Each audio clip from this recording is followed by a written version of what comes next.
कभी ऊपर तो कभी नीचे, सीमित दायरे में, लेकिन अच्छा खासा उतार चढ़ाव, ताकि आपका मन लगा रहे। और ये मन आपका आखिरी 1.5 घंटे में भी लगा रहेगा। चिंता मत कीजिए, बाजार कहीं जाने वाला नहीं है, यहीं का यहीं रहेगा, लेकिन आएगा बहुत मजा। यही हो रहा है दीपक तक। तो चलिए, स्वागत है आप सबका फाइनल ट्रेड में। नमस्कार, मैं हूं अनिल सिंघवी। और नमस्कार, मैं हूं दीपांशु भंडारी। जैसा सुबह कहा था, निचले स्तरों पर खरीदारी आएगी, ऊपर मुनाफा वसूली करनी है, और दोनों तरह से आप बाजार को आज अप्रोच कर सकते हैं। और बिल्कुल वैसे ही होते दिख रहा है। बाजार ही नहीं, मतलब इक्विटीज ही नहीं, कमोडिटीज में भी कई सारी कमोडिटीज आज रेंज में अटक गई हैं। वैसी वॉलेटिलिटी जो पिछले 10-12 दिनों से आप पूरे मार्केट में देख रहे थे, आज वो कम हो गई। मुझे मालूम दीप, खुशी इस बात की नहीं कि सुबह हम ये सोचे थे कि बाजार जैसा हम उम्मीद कर रहे हैं वैसा ही ट्रेड करेगा, कि थोड़ा ऊपर थोड़ा नीचे, रेंज बाउंड दोनों तरफ के।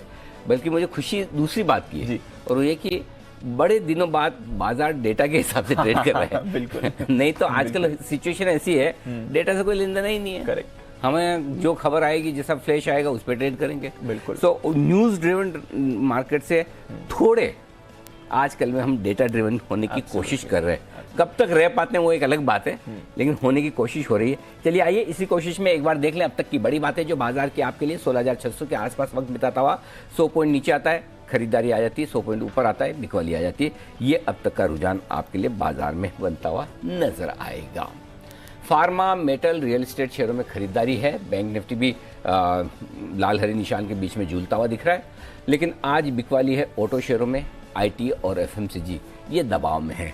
यूरोप के फ्यूचर भी हमारे बाजारों की तरह ही कभी ऊपर कभी नीचे वाले मामले में है, ज़्यादातर लाल निशान में।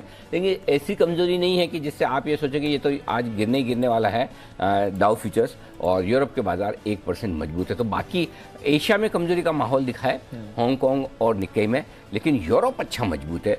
डैक्स गैप, और ये तब मजबूत है जो कल 8% बढ़े हैं। हाँ, उसके बाद भी मजबूत है। तो यूरोप अच्छा मजबूत होता दिख रहा है। ऐसा लगता है इनको एक ही चीज़ की फिक्र है, ऑयल और गैस की।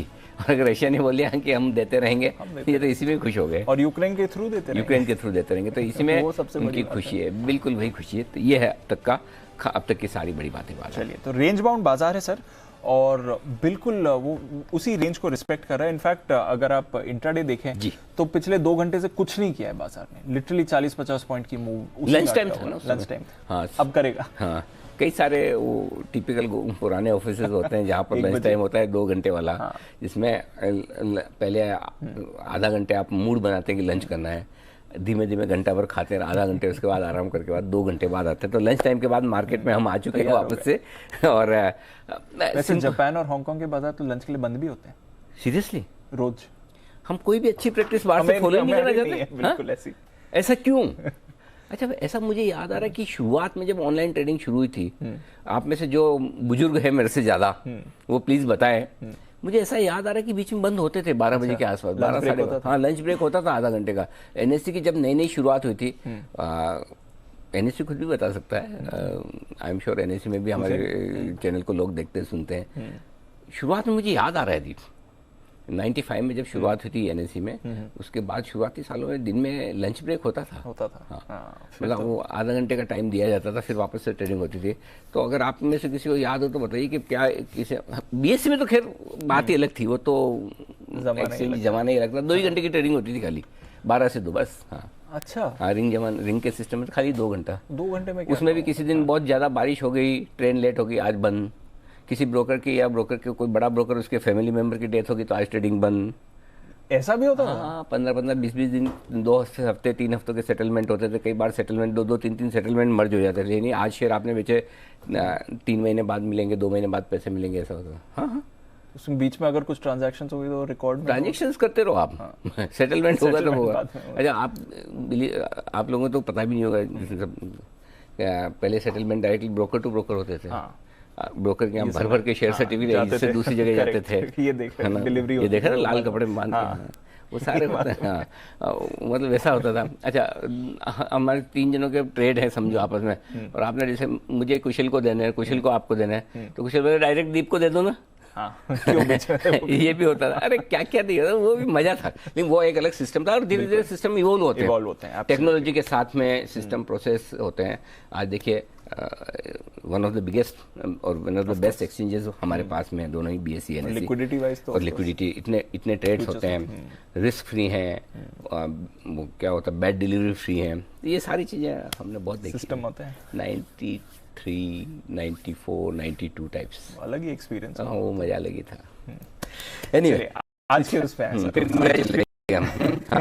तो हाँ, जहाँ तक आज का सवाल अभी तक का कि आपको 16,500 के आसपास उसके नीचे खरीदारी करनी है, 16,700 के नज़दीक बिकवाली करनी है, ये रेंज है। 16,650 से मूड बनाना शुरू करें।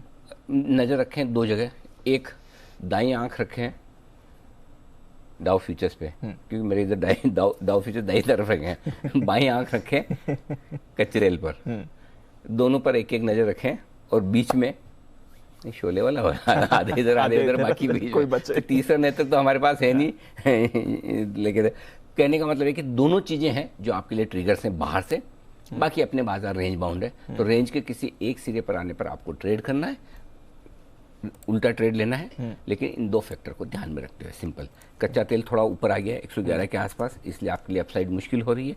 कच्चा तेल 107-8 आएगा तो आपके लिए अपसाइड बन जाएगी। डाउ फ्यूचर्स 75-100 पॉइंट कितने नीचे हैं अभी देखा था मैंने।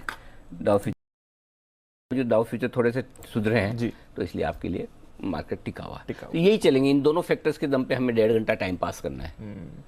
तो स्टॉक स्पेसिफिक और इंडेक्स में भी यही रहेगा।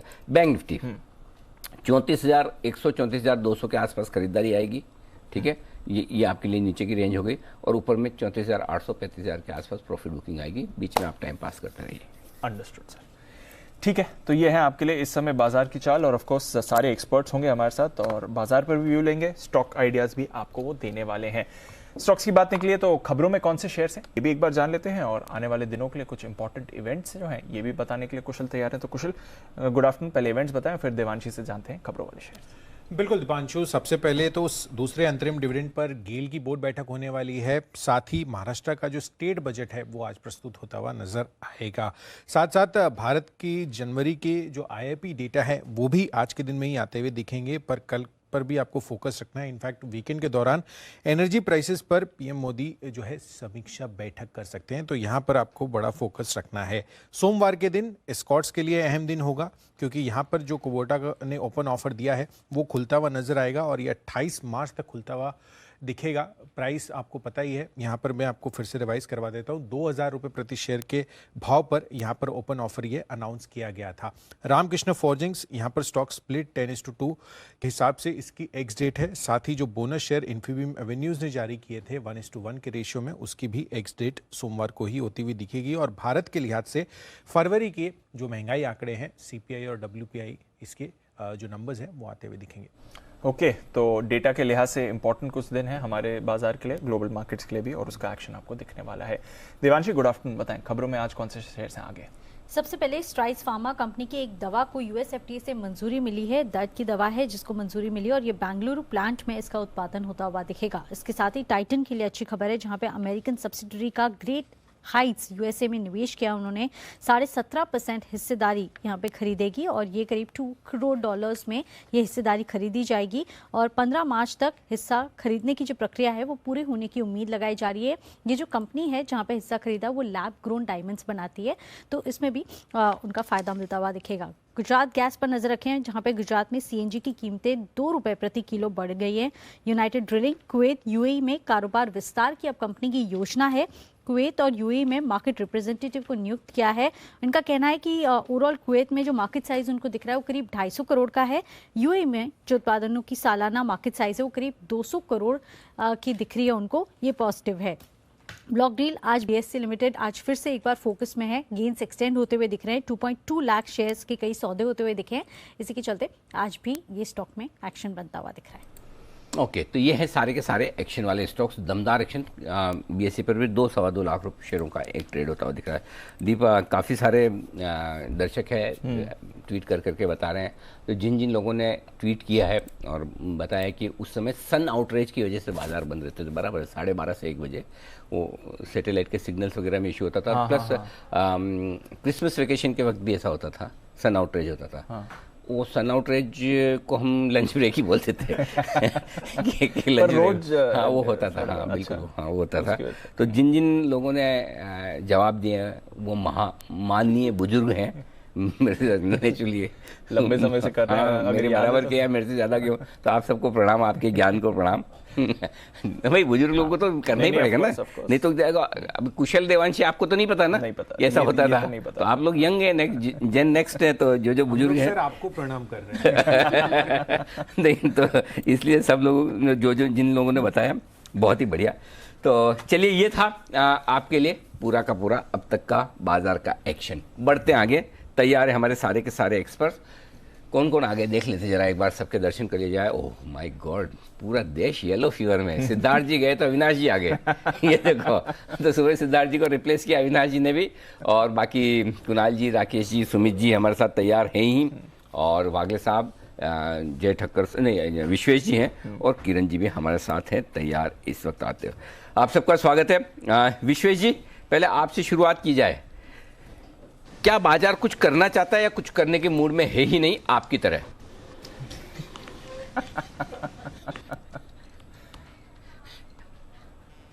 आई थिंक एनर्जी, देखिए ग्लोबल मार्केट्स में अनसर्टेनिटी बनी हुई है। मुझे समहाउ ऐसा लगता है कि crude oil is a very very big concern, और हमने लोअर लेवल से डेफिनेटली एक पुल बैक किया है, बट मुझे लगता है कि 16,800 कि शायद 15,500 पे एक इंटरमीडिएट बॉटम बन गया। But at the same time energy, ये यूक्रेन और रशिया का जो इश्यू है, मुझे लगता है कि क्लैरिटी आ जाए तो फिर उसके बाद सर्टेनिटी से हम ये कॉल ले सकते हैं कि I think long term correction over हो गया। एनर्जी, सबसे इंटरेस्टिंग डेटा जो मैं चेक कर रहा था over the last few days कि amount of FDI that has come into the country compared to the FII that has outgo, और at the same time हमारे जो inflows है वो consistent है। तो in spite of so big selling in the market by FII हम resilient है। तो मुझे लगता है it is reasonable to believe कि 15,500 पे एक इंटरमीडिएट बॉटम हो सकता है, लेकिन 16,800 would be the safe zone, जिसके ऊपर हम ये कह सकते हैं कि अब डिक्लाइन पे खरीदना चाहिए। डिक्लाइन पे खरीदना चाहिए। लेकिन आपने एक बहुत इंटरेस्टिंग चीज़ बताई कि क्या, कौन से मैक्रो फैक्टर्स की बात की अभी विश्वेश जी ने? विश्वेश जी वो फिर से बताइए, जो आंकड़ा आपने ढूंढ के लाए, पढ़ के आए वो वाला, फिर से बताइए एक बार जरा। अमाउंट ऑफ एफपीआई का जो आउटफ्लो रहा है, that has been match, in fact that has been overdone by the FDI inflow in the country. तो मैं ओवर द वीकेंड काफी सारी रिपोर्ट पढ़ रहा था, जेफरीज की होगी, क्रेडिट स्विस की होगी, मॉर्गन स्टैनली का भी इंडिया आउटलुक है, मैं पढ़ रहा था। और मुझे इतना समझ में आ रहा है अनिल जी कि जीडीपी जो 7.8 प्रोजेक्ट कर रहे हैं, तो जो amount of money which is coming into the country, it is very stable money and it is not going to move out because of some geopolitical tension वगैरह। तो जितने भी फॉरेन ब्रोकरेज हाउस है जिनका इंडिया पे positive outlook है, they are saying कि हमारा net fiscal somewhere is gonna be around 5.4 something, और रेपो रेट 50-70 के बेसिस पर भी जाता है। तो हमारी जो पॉलिटिकल स्टेबिलिटी है जी, very strong reason to buy. तो जो एफडीआई है इन द कंट्री, मतलब हमारे यहाँ शायद इस तरह की कोई इवेंट ना हो जो शायद यूक्रेन में हुई, या फिर जो जिस तरह के interest rate scenarios globally build होते हैं। तो अनिल जी, मुझे लगता है कि बढ़िया। अब सवाल है मेरा कुणाल जी से। कुणाल जी को और बाकी सारे एक्सपर्ट्स को जरा एक बार ले आए। कुणाल जी से सवाल सीधा सीधा है, बाकी कोई भी जवाब दे सकता है उसमें, जिसको इस बात का अनुभव हो वो। कुणाल जी, आमतौर पर मैंने देखा है मार्केट में जब बड़ा उतार चढ़ाव होता है और फंडामेंटल एक्सपर्ट जितने भी होते हैं उनको अगर समझ में नहीं आता कि उस कंपनी बहुत अच्छी लग रही है, मार्केट और बहुत अच्छा लग रहा है कि गिरे जा रहा है, तो फिर वो टेक्निकल की शरण लेते हैं, है ना। चार्ट्स पे देख लेते किधर ओवरसोल्ड हो रहा है, बड़ा सपोर्ट कहाँ है, फिर आप जैसे दिग्गज चार्टिस्ट को फोन करेंगे, पूछेंगे अरे बंसल जी सपोर्ट कहाँ है, अरे कुणाल जी सपोर्ट कहाँ है, ये सब करते हैं। ये होता है सदियों से। क्या कोई टेक्निकल एक्सपर्ट जब बहुत बड़ा फंडामेंटल एक्सपर्ट बनने की कोशिश करे तो क्या ये समझा जाए कि चार्ट उसे भी कंफ्यूज कर रहा है? और इस सवाल से विश्वेश जी के ज्ञान का कोई लेना देना नहीं है। जी कुणाल जी।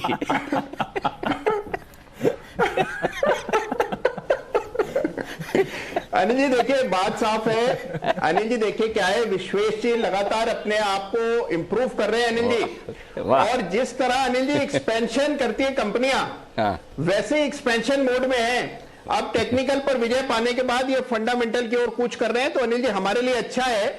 तो अनिल जी बिल्कुल इनका साथ देना चाहिए। बहुत ही बढ़िया। और वायदा कारोबार के आंकड़ों पर तो उनकी पहले से मतलब जीत हासिल हो चुकी है। विश्वेश जी, आपका जो ये विजय रथ है, जो वायदा कारोबार से एफएनओ डेटा से शुरू हुआ, टेक्निकल तक पहुंचा और अब फंडामेंटल तक पहुंचा, ये एंकरिंग तक ना पहुंचे, ऐसी हमारी आपसे हाथ जोड़कर गुजारिश है। जी विश्वेश जी। देखिए अनिल जी, मैं एक एंटरप्रेन्योर हूँ, मैं अपने आप को एनालिस्ट नहीं कहूँगा, मैं एंटरप्रेन्योर हूँ। I would like to manage 3,000-5,000 crore of AUM। और अगर आप बड़ा पैसा चलना चाहते हो अनिल जी, तो खाली टेक्निकल आपको बड़ा कॉन्फिडेंस नहीं देता। You need to have a strong conviction on the macro economic factor. Anil ji, सारे फंड मैनेजर क्या है, हमारी तरह इंसान ही है, पढ़े लिखे हैं, मैं भी पढ़ा लिखा हूँ, इंजीनियर हूँ, MBA हूँ। तो मुझे लगता है अनिल जी कि अपने आप को अपग्रेड करना विद द मार्केट कंडीशन, क्योंकि टेक्निकल में अनिल जी कुछ ऐसा नहीं है जो मुझे नहीं लगता है बहुत कॉम्प्लिकेटेड है, but at the same time अगर आपको मैक्रो अंडरस्टैंडिंग हो तो आप बहुत हाई कन्विक्शन से बैठ ले सकते हो। और when I am talking about a large money Anil ji, I would like to be the one जो इंडिया के टॉप फंड मैनेजर्स में हूं। क्या बात है। बिल्कुल विश्वेश जी, आपकी जो एम्बिशन है, एस्पिरेशन है, वो वाकई में सराहनीय है। हमारी शुभकामनाएं आपके साथ। और जिस तरह से इतनी आप पढ़ाई कर रहे हो, पहुंच ही जाओगे आप एकदम 101%। चिंता मत करो। देखो आपके आसपास में कितने अच्छे लोग हैं सारे पैनल पे, आप खुद पढ़ाई कर रहे हो, एक अच्छे प्लेटफॉर्म पे आप हैं हमारे साथ में, बस कोई रोकने वाला है नहीं। तो चलिए, विश्वेश जी को हमारी तरफ से शुभकामनाएं हैं पूरी तरह से। और अब बढ़ते आगे, स्टॉक्स पर करते हैं फोकस। आइए, ढेर सारे शेयर हैं जहां पर एक्शन भरपूर होता हुआ दिख रहा है। अविनाश जी से राय ले ली जाए। अविनाश जी, थोड़ी कमजोरी आईटी शेयरों में आज आती दिखी है, खरीदारी का मौका है या फिर आपको लग रहा है कि बाजार की मजबूती के साथ थोड़ा ट्रेंड रिवर्सल हो सकता है, ये पहले भाग गए, अब यहाँ नहीं, कोई हाई बीटा स्टॉक्स में पैसा लगाया जाए? क्या सलाह देंगे सर? अनिल जी, मुझे लग रहा है कि देखिए आईटी में अभी भी वैल्यूएशन के हिसाब से थोड़े से महंगे जरूर है, लेकिन अगर हम आने वाले 6 महीने की बात करें तो जिस प्रकार से अभी मैक्रो फैक्टर्स इमर्ज हो रहे हैं, जैसे कि अभी विश्वेश जी ने कहा कि क्रूड का एक इम्पैक्ट काफी सिग्निफिकेंट है, काफी कंसर्न है मार्केट के लिए। सबसे बड़ी बात, रशिया के ऊपर जो सैंक्शंस यूएस ने लगाए हैं, इसका मतलब है कि कमोडिटीज और क्रूड में डेफिनेटली सप्लाई डेफिसिट होगा और उसका इम्पैक्ट ऑब्वियसली इंडिया जैसे इकोनॉमी पे, कॉस्टिंग पे आएगा। हम सभी अभी वेट कर रहे हैं कि आज शाम को या कल तक ऑयल कंपनीज में कितने दाम शाम को बढ़ेंगे पेट्रोल और डीजल के। तो इस माहौल को देख के आईटी डेफिनेटली एक अच्छा डिफेंसिव स्पेस है। मुझे लग रहा है कि टीसीएस, इन्फोसिस, ये कंपनीज डेफिनेटली एक अच्छा बिजनेस मॉडल चला रही है। कोविड और क्लाउड और डिजिटल का जो बिजनेस है वो बहुत तेजी से भाग रहा है। तो जिनको लंबी अवधि के लिए अपना पोर्टफोलियो बनाना है, मुझे लग रहा है कि टीसीएस या इन्फोसिस पे डेफिनेटली थोड़ा बहुत निमलिंग करे, एक्यूमुलेट करे, क्योंकि इस समय जब चिप्स डाउन होते हैं तभी आपको एक्यूमुलेशन करने का मौका मिलता है। तो हम लॉन्ग टर्म में तो डेफिनेटली पॉजिटिव है। शॉर्ट टर्म में हो सकता है कि थोड़ी बहुत हेडविंड्स होंगे, बट रुपया जिस प्रकार से वीक हो रहा है और डॉलर स्ट्रेंथन हो रहा है, इसका भी बेनिफिट इन आईटी कंपनीज को मिलेगा। तो मेरे ख्याल से FY23 would be a lot better for IT companies. Okay, तो वित्त वर्ष 2023 बहुत ही बढ़िया रहेगा आईटी कंपनी के लिए। अविनाश जी, एक पर्सनल सवाल है आपका आपसे। कौन सा फोन यूज करते हैं, कौन सा मॉडल, कौन सा वो आपका? अरे अनिल जी, मेरा फोन तो बहुत मामूली है। आई थिंक पिछले बार भी आपने यही बात मेरे को बोली। अरे मामूली है? आपके फोन में जो वाइब्रेशन में जो रिंग आ रही है, मेरी नॉर्मल में नहीं आती इतनी रिंग। मतलब रिंगर पे रखता हूँ फुल पे, तो नहीं आती जितनी आपकी वाइब्रेशन पे आई है। मतलब आपके वाइब्रेशन से पूरा चैनल हिल गया इसके फोन।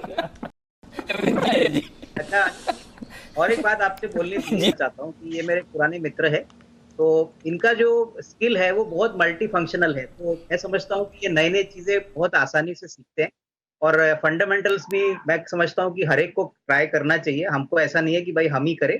और एक सिंपल बात है, आप डॉक्टर के पास जाते हैं तो डॉक्टर एक ही दवा सभी को नहीं देता ना, तो किसी को अलग दवा होती है, किसी को अलग दवा होती है। तो वैसे फंडामेंटल्स और टेक्निकल्स का मिश्रण सभी लोगों के ऊपर डिपेंड करता है उनकी रिस्क एपेटाइट की। तो मतलब आप कह रहे हैं कि तीनों दवा लेनी चाहिए, आयुर्वेदिक, होम्योपैथिक और एलोपैथिक एक साथ? जो आपको इफेक्टिव लगे और जो सेफ है अनिल जी, वो सब ट्राई करके देखें। नहीं, ठीक बात है।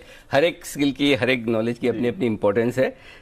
बाकी आपके फोन के वाइब्रेशन से मजा आ गया सर। अच्छा, जो कर रहा है उसको पता है अविनाश जी फोन बैठे हैं शो में, लेकिन वो भी काट नहीं रहा। अच्छा अविनाश जी, अगर आपकी जगह यही फोन इस तरह से वाइब्रेट हुआ होता बंसल जी का, तो बंसल जी जवाब क्या देते? अभी मेरी आईटी शुरू कर दिया, आपने जवाब भी आराम से 3 मिनट तक पूरा, बोले बज रहा है, बजने तो मेरा क्या जाता है, आराम से पूरा बिना डिस्ट्रैक्ट हुए पूरा अविनाश जी ने जवाब दिया। धन्यवाद अविनाश जी, आपने अपना फोकस बिल्कुल भी कम नहीं किया, डाइवर्ट नहीं किया, ये अच्छी बात है। आइए, वागले साहब तैयार है, वागले साहब का वंडर क्लोजिंग शो का पहला बिगुल।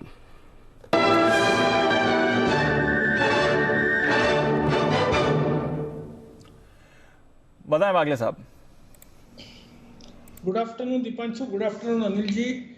बाय करना है सन फार्मा, अगेन ये पोजीशनल है, 900 का एक इंपॉर्टेंट लेवल इसने अभी अभी ब्रेक किया है, 906 का करंट भाव है, थोड़ा सा पोजीशनल है, थोड़ा सा लंबा स्टॉप लॉस होगा, यहाँ से लेकर 906 से लेकर 900 तक बाइंग रेंज होगी, 891 का स्टॉप लॉस होगा, लगभग 1.5% की रिस्क होगी। मुझे लगता है 940 950 अगले हफ्ते में 2 से 3 दिनों में जाने के लिए तैयार है। शायद मेरा ये stock of the next week हो सकता है, और मेरा ये लॉन्ग टर्म पोर्टफोलियो में मेरे है, ये मेरा डिस्क्लोजर है। वागले साहब की तो पोर्टफोलियो पिक है ही, और कई बार कॉल्स भी देते हैं। सन फार्मा आज मोमेंटम में आ रहा है, इनफैक्ट सन फार्मा सुबह से ही हम देख रहे हैं एक्सपर्ट्स की रेडार पर रहा है, और आपके लिए कॉल्स भी आते हुए दिख रही हैं। आज सुबह, आज दोपहर 12:30 बजे हमारे सुपरफास्ट फ्यूचर शो में भी हमने देखा सन फार्मा 2 एक्सपर्ट्स को पसंद आया था। तो फार्मा शेयर्स मोमेंटम है, और एक बार जरा नज़ारा पर भी नज़र डाल दीजिए, क्योंकि नज़ारा टेक्नोलॉजी अपनी एक सब्सिडरी में निवेश करने जा रहा है, ये खबर आ रही है। इसके साथ ही ग्रिफिन गेमिंग पार्टनर्स फंड में भी निवेश करने जा रहा है। तो दो खबरें आपके लिए नज़ारा टेक में आती हुई दिख रही हैं, जिसकी वजह से स्टॉक पर भी इस समय थोड़ा सा रिएक्शन है। ग्रिफिन गेमिंग पार्टनर्स में करीब $40 लाख का ये निवेश करने वाली हैं, ये इस समय आपके लिए खबर आ रही है। जो इनकी एक सब्सिडरी है नज़ारा दुबई, वो ये निवेश करने वाली है। नज़ारा टेक, जरा एक बार चार्ट्स पर भी राय ले ली जाए। लंबे समय से सुमित जी रेडार पर नहीं आया नज़ारा टेक, आज थोड़ा एक्शन में भी आ रहा है, कोई राय इसके चार्ट पर? दीपांशु, नज़ारा के अंदर पिछले 2 दिनों से मोमेंटम बना है, और स्टॉक यहां से ऊपर का मूव दिखा सकता है। 1900 रुपए से लेकर 2000 रुपए तक के लेवल आने वाले दिनों में नज़ारा में ऊपर में देखने को मिल सकता है, तो पोजीशंस होल्ड करें 2000 के टारगेट्स के लिए। तो 2000 के टारगेट के लिए यहां पर आप नज़ारा टेक पर रखें नजर, ये व्यू आ रही है। पर नजर रखिए फर्टिलाइजर स्टॉक्स पर, यहां पर एक्शन बन रहा है, हालांकि खबर दोनों तरफ की आती हुई दिख रही है फर्टिलाइजर स्टॉक्स के लिए। तो एक बार पहले समझ लेते हैं क्या एग्जैक्टली खबर है, और फिर कुछ स्टॉक्स पर भी करेंगे चर्चा। आशीष है हमारे साथ तैयार बताने के लिए फर्टिलाइजर्स में क्या है खबर। आशीष बताएं। दीपांशु, ग्लोबली अगर आप देखें तो फर्टिलाइजर्स में काफ़ी ज़्यादा एक्शन देखने को मिल रहा है। दरअसल अगर आप देखें तो रूस ने जो है फर्टिलाइजर एक्सपोर्ट पर पूरी तरीके से जो है प्रतिबंध यानी रोक लगा दी गई है, और इसके चलते अगर आप देखें तो दुनिया भर में जो है फर्टिलाइजर की कीमतों में एक बड़ा उछाल देखने को मिल रहा है। देखिए, रूस अगर आप देखें तो फर्टिलाइजर का जायंट है, इसका स्केल काफ़ी बड़ा है, और अक्रॉस द फर्टिलाइजर सेगमेंट्स में अगर आप देखें तो इनकी ग्लोबल मार्केट चाहे ग्लोबल हिस्सेदारी जो है काफ़ी ज़्यादा है। सबसे पहले यूरिया में देखें, जो भारत में भी जो है लगभग करीब 85% के आसपास जरूरत का जो है यूरिया इंपोर्ट होता है, तो ग्लोबल मार्केट शेयर उसका यहाँ पर 14% है, पोटाश का 21% है, और अमोनिया बेस्ड फर्टिलाइजर का करीब 23% का जो है ग्लोबल मार्केट शेयर जो है वो रशिया होल्ड करता है। और हर साल मैं आपको बता देता हूँ कि औसत जो है 50 लाख टन फॉस्फेटिक फर्टिलाइजर जो है भारत इंपोर्ट करता है। यूरिया का भी बहुत बड़ा कंज्यूमर है, और दुनिया भर में अगर आप देखें तो सबसे ज़्यादा यूरिया इंपोर्ट जो है भारत में ही होता है। फिलहाल अगर आप देखें तो इस बार जो है मानसून भी अच्छा बताया जा रहा है, तो फर्टिलाइजर की मांग अच्छी है, लेकिन प्रॉब्लम यही हो रही है कि भारत जो है जितनी मैन्युफैक्चरिंग भी फर्टिलाइजर की करता है, उसका भी अधिकतर अगर आप देखें तो जो रॉ मटेरियल है उसे इंपोर्ट किया जाता है, और नेचुरल गैस की जो कीमतें लगातार बढ़ रही हैं, इसके चलते जो है लागत खर्च बढ़ रही है। इसके चलते देखिए आपको जो है 3 कंपनीज ऐसी हैं जहां पर आपको खास फोकस रखना है इनको, क्योंकि फर्टिलाइजर की कीमतें बढ़ने वाली, ये बात स्वाभाविक है कि जिस प्रकार से जो है एक्शन आपको ग्लोबली देखने को मिल रहा है, तो 3 कंपनीज आपके रडार पर रहनी चाहिए। सबसे पहले देखिए कोरोमंडल इंटरनेशनल, इस कंपनी को जो है काफी फायदा होगा, क्योंकि फॉस्फेटिक फर्टिलाइजर की जो कीमतें बढ़ रही हैं इसका यहाँ पर बेनिफिट है। मैं आपको बता देता हूँ कि यूरिया की जो प्राइजेज हैं वही रेगुलेटेड होते हैं, इसके अलावा दूसरे प्राइजेज जो है फर्टिलाइजर टाइप के जैसे डैप है, NPK है, यहाँ पर जो है प्राइजेज रेगुलेटेड नहीं होते, तो जो है अधिक से जो है इनको मिलता है। कोरोमंडल इंटरनेशनल है और मद्रास फर्टिलाइजर, ये 3 स्टॉक आप अपने रडार पर रखें, इनको बड़ा फायदा होगा। बाकी अक्रॉस द सेक्टर अगर आप देखें तो कीमतें बढ़ती है तो सभी को फायदा होता है। इसके लिए आज हम देख रहे हैं कि तमाम जितने भी फर्टिलाइजर स्टॉक्स हैं यहाँ पर आपको बढ़िया रुझान नजर आ रहा है। बिल्कुल, फर्टिलाइजर में तो जबरदस्त तेजी बनी हुई है। फर्टिलाइजर एग्रोकेमिकल पिछले 2-3 दिन से भाग रहे हैं। RCF 7%, Madras fertiliser, RCF, Coromandel तो अब फ्यूचर्स में भी हो चुका है, तो इनके लिए बड़ी फायदे की बात। और कोरोमंडल भी 2% मजबूत है। GNFC? और GNFC तो है ही है, बिल्कुल GNFC तो वैसे भी उसके तो दूसरे प्रोडक्ट भी जबरदस्त एक्शन में है। तो ये सारा का सारा एक्शन आपके लिए इस वक्त आता हुआ दिख रहा है। जरा सुमित जी चार्ट्स देखिए, RCF मद्रास फर्टिलाइजर के दोनों ही कैश मार्केट के स्टॉक आपकी रेंज वाले हैं, इस पर आप जरा फोकस करिए। तब तक एक काम करता हूं, मैं किरण जी के पास पहुंचता हूं। कोरोमंडल फ्यूचर का स्टॉक है, किरण जी जरा आपकी राय चाहिए इस पर। अनिल जी, कोरोमंडल चार्ट पैटर्न काफी स्ट्रांग का है इसका, और अभी ब्रेकआउट देने के कगार पे है। जो जिस तरीके से ये स्टॉक एक अच्छा बेस लगभग 760 के आसपास बना चुका है, मेरा मानना है कि इवेंचुअली ये स्टॉक 795 800 की ओर चलता जाएगा, जहां पे एक बड़ा रेजिस्टेंस है। तो मेरा मानना है कि वो टारगेट्स मान के चलने चाहिए अभी के लिए, स्टॉप लॉस के साथ बने रहने की सलाह होगी। तो ये राय है आपके लिए कोरोमंडल पर, जबरदस्त एक्शन इस स्टॉक में आपके लिए आता हुआ नजर आएगा। आइए सुमित जी ने देख लिया दोनों के चार्ट, सुमित जी बताइए। अनिल जी, सुबह एक तो GNFC दिया था, स्टॉक 8 से 10% ऊपर है, तो टारगेट अचीव की उसके अंदर मोहर लगा सकते हैं। और आपने जो स्टॉक पूछा RCF मद्रास फर्टिलाइजर, ये सब फर्टिलाइजर स्टॉक्स के अंदर मोमेंटम बन रहा है। तो जहां तक RCF का सवाल है, आज अगर 80 के ऊपर क्लोजिंग आता है तो फिर RCF यहां से ऊपर का मूव दिखाना चाहिए, और फिर ऊपर में 85 रुपए से लेकर 88 रुपए तक का मूव आने वाले दिनों में RCF में देखने को मिल सकता है। जिन्होंने भी बाय किया, ट्रेलिंग स्टॉप लॉस लगाए, पोजीशंस होल्ड करें, यहां से 5 से 8% का मूव इमीडिएटली शॉर्ट टर्म में RCF में देखने को मिलना चाहिए। ओके, तो ये है राय आपके लिए RCF पर आती हुई, और साथ ही मद्रास फर्टिलाइजर भी ये स्टॉक है, और कोरोमंडल भी देखिए किरण जी के रिकमेंडेशन करने के बाद तेज दौड़ लगाता हुआ स्टॉक दिन के उच्चतम स्तरों पर पहुंचता हुआ आपको नजर आएगा। तैयार है वागले साहब, बिगुल उनके लिए वागले का वंडर।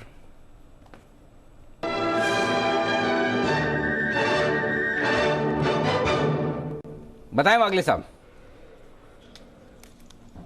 अनिल जी, एक्चुअली मेरा एक बिगुल था, वो तो मैंने कॉल दे दिया। दूसरा स्टॉक में वो प्राइस में ऑलरेडी मूव आ गई, तो अभी मैं फिलहाल देना नहीं चाहता, तो मैं थोड़ा सा वेट करूंगा। ओके, कोई बात नहीं। तब तक कुणाल जी, राकेश जी तैयार है चार्ट कॉर्नर के साथ।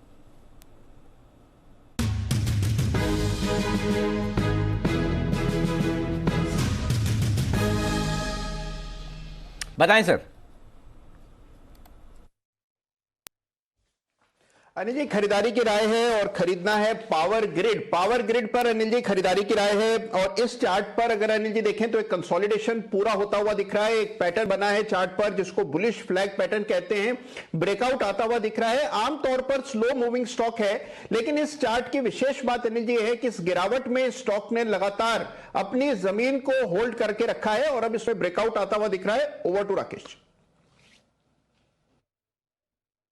अनिल जी, बेहतरीन टेक्निकल स्ट्रक्चर है। कुणाल जी, 2 कैंडल का बॉटम सेम होता है तो उसको ट्विजर बॉटम बोलते हैं। यहाँ 3 कैंडल्स के बॉटम सेम है, उसको चाइनीज में मेरे ख्याल से कुछ नहीं बोलते हैं, बट नींद क्लियर रिवर्सल है। 209 का स्टॉप है, पहला टारगेट 217, दूसरा टारगेट 222। पावर ग्रिड है, चार्ट कॉर्नर पिक। और दूसरा अनिल जी 10 की कमाई के बिगुल की गुजारिश है आपसे। हैं 10 की कमाई? 10 की कमाई? टाइम देखा, घड़ी बंद हो गई क्या आपकी? हाँ बंसल जी। देखिए अनिल जी, एक स्टॉक हाँ? नहीं अनिल जी, देखिए अनिल जी, एक स्टॉक निकला है, बड़ा जबरदस्त स्टॉक है। उसको मैंने और कुणाल जी ने पहले भी रिकमेंड करा हुआ है, उसके अंदर ब्रेकआउट देखने को मिल रहा है। ओके, तो समय रहते अनिल जी उसको भी हाईलाइट करना चाह रहे हैं। ओके, एक जबरदस्त स्टॉक है, उसको जबरदस्ती बंसल जी 10 की कमाई में देना चाहते हैं। हम थोड़ी देर में बंसल जी के पास पहुंचेंगे 10 की कमाई के लिए। तब तक आइए जल्दी से एक बिगुल सुमित जी के लिए।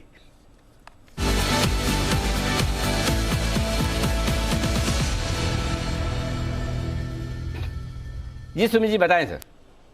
अनिल जी, बाय का स्टॉक रडार पे आया है अगले हफ्ते के लिए, जो आपको खरीदारी करना है। तो अगले हफ्ते के लिए जिस स्टॉक को आपको करना है कैरी, वो है EID पैरी। EID पैरी के अंदर एक अच्छा मूव यहां से ऊपर की तरफ देखने को मिलना चाहिए। 419 420 के आसपास स्टॉक अभी ट्रेड कर रहा है। 408 के नीचे का स्टॉप लॉस लगाए और खरीदारी करें। 435 रुपए से लेके 440 रुपए तक का मूव EID पैरी के अंदर ऊपर की तरफ 2-3 दिनों के अंदर देखने को मिल सकता है। तो कैरी करें EID पैरी।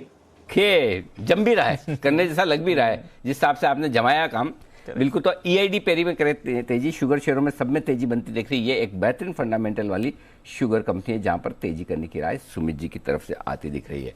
आइए 10 की कमाई का स्टॉक ले लें कुणाल जी और राकेश जी से बिगुल के बाद। और आप सोच रहे होंगे, और कई हिंदुस्तान में मुझसे ज़्यादा बंसल जी है ना, आपके चाहने वाले बहुत हैं, और वो अभी सब मुझे ट्रोल करना शुरू करेंगे। बंसल जी ने बोला कि हमें जल्दी से देना है, इससे पहले स्टॉक आ जाए, तब भी आप सुमित जी के पास चले गए, आए क्यों नहीं?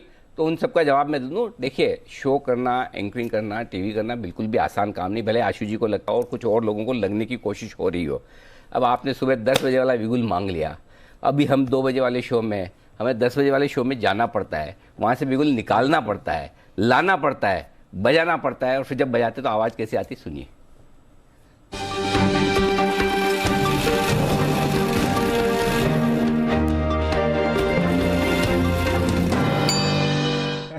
जी बंसल जी, अब बताइए।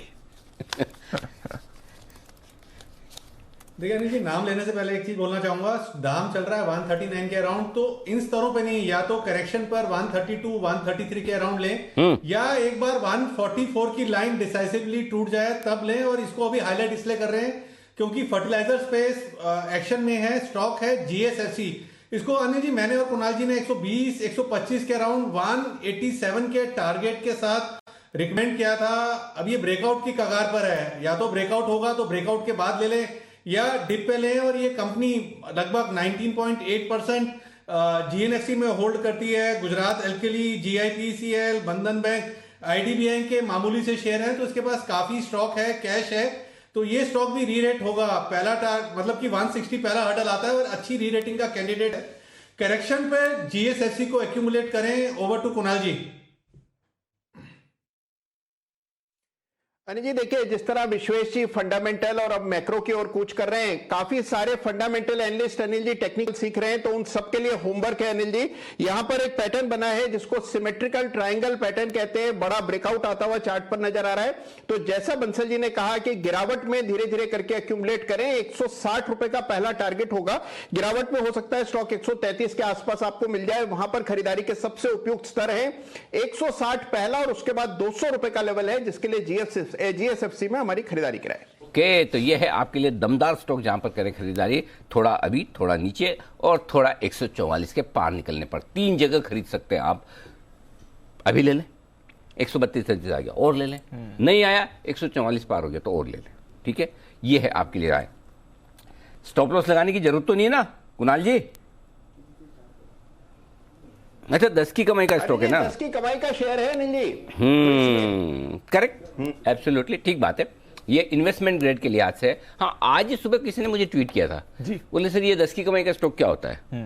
मैंने कहा यार ये बात तो अच्छी है, कोई पूछा है, या फिर कोई SPL क्या होता है? तो अच्छा हुआ, कभी हम ये कई बार समझ के चलते कि सबको सब पता है, क्योंकि हमने बहुत पहले शुरू किया था। तो देखिए 10 की कमाई में स्टॉक जो होते हैं वो थोड़े इन्वेस्टमेंट के लिहाज से थोड़े लंबे समय के लिए बताए जाते हैं, और आमतौर पर कैश मार्केट के स्टॉक्स होते हैं, कोई कोई फ्यूचर्स के भी होते हैं, लेकिन आमतौर पर उनकी पोजिशनल इन्वेस्टमेंट के लिहाज से 2-4 हफ्ते, महीने, 2 महीने, 3-4 महीने, 6 महीने के हिसाब से, वो इन्वेस्टमेंट के हिसाब से, ट्रेडिंग के हिसाब से 1-2 दिन वाले आपको दूसरे वैसे बिगुल के साथ मिलते ही हैं। दूसरा, SPL मिड कैप स्टॉक्स में सारे के सारे स्टॉक्स आपको कैश मार्केट के मिलते हैं, कोई फ्यूचर का नहीं मिलता। गलती से आ जाए, हमको नहीं पता हो तब तो अलग बात है। कई बार नई नई लिस्ट आती है ना, बहुत सारे जुड़ जाते हैं, तो एक आध बार हमारा भी स्लिप हो जाता है। बाकी सारे आपको कैश मार्केट के मिलेंगे, और उस कैश मार्केट के स्टॉक्स में भी कुछ लॉन्ग टर्म के मिलेंगे जो लंबे के लिए मिलेंगे, कुछ शॉर्ट टर्म भी हफ्ते 2 हफ्ते के लिए, लेकिन लेना आपको डिलीवरी और रखना है। SPL की कहानी तो आज सुबह किसी ने मुझे ट्वीट किया था, ठीक है। तो चलिए, तो ये मैंने आपके लिए क्लियर कर दिया, और जिनको नहीं पता उनको भी क्लियर हो गया। सेठी साहब से कर ले मुलाकात, 2:30 बज गई। हाँ, सेठी साहब बोलेंगे, उसके बाद मेरा भी तो 2:30 बजे का है ना काम। तो सेठी साहब के लिए बिगुल।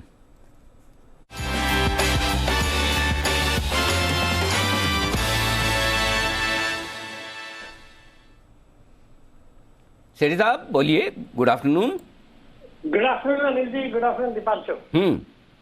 बताएं सर, क्या इरादा है? दो कैश मार्केट के स्टॉक्स में खरीदारी करने की सलाह है अनिल जी। शुरू करता हूं।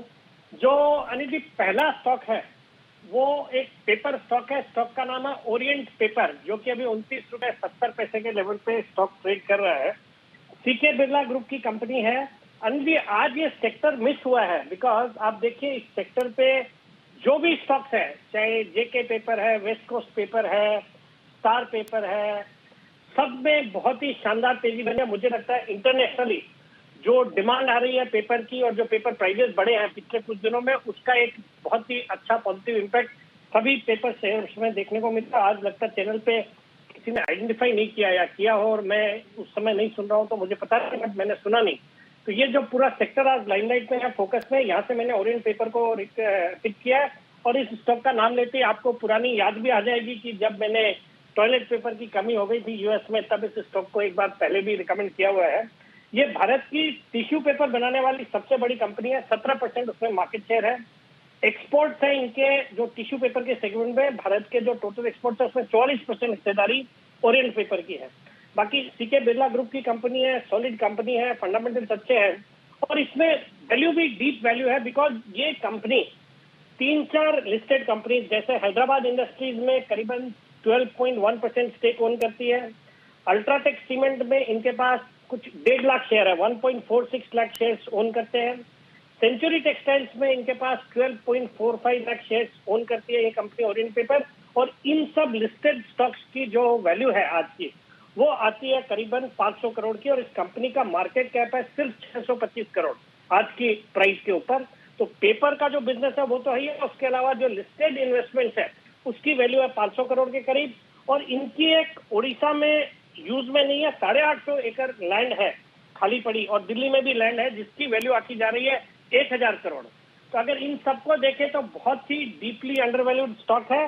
मुझे लगता है ये स्टॉक हालांकि अच्छा करता है और अभी जिस तरह से पेपर सेक्टर फोकस में है यहाँ से बहुत अच्छा कर सकता है।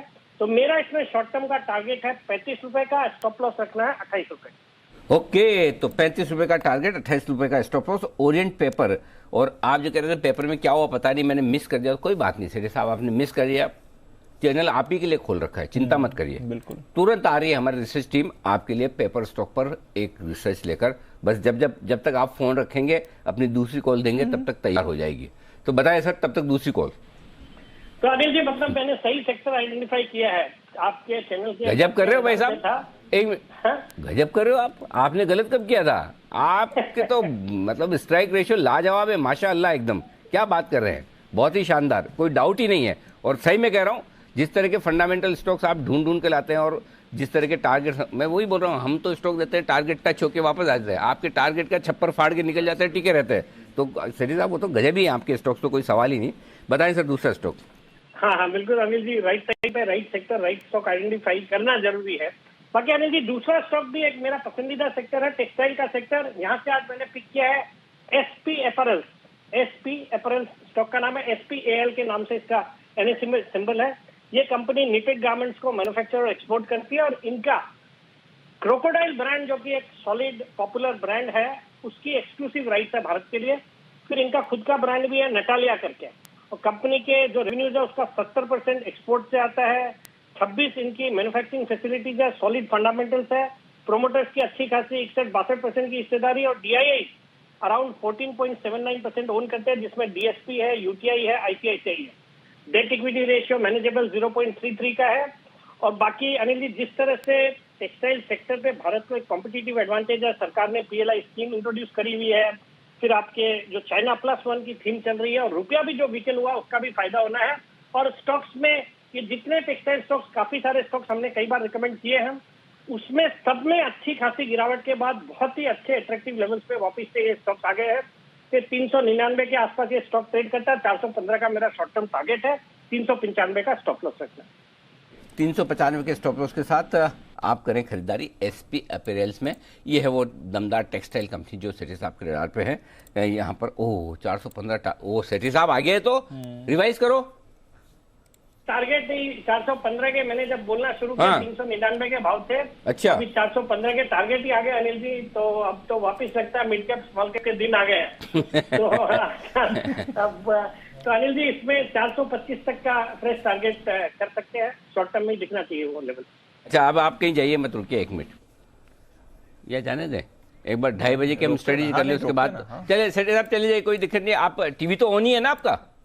अरे अनिल जी, वो तो ऑन ही रहता है, हमारे बिजनेस के बिना गुजारा नहीं होता।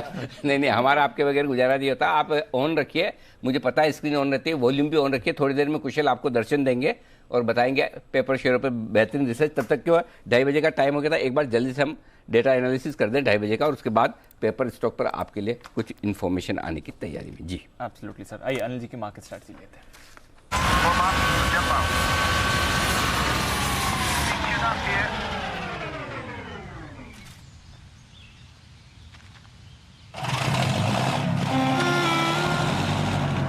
आने वाली खुशी के लिए एक ख्याल ही काफी है। ईबिक्स कैश हर खुशी के लिए काफी है।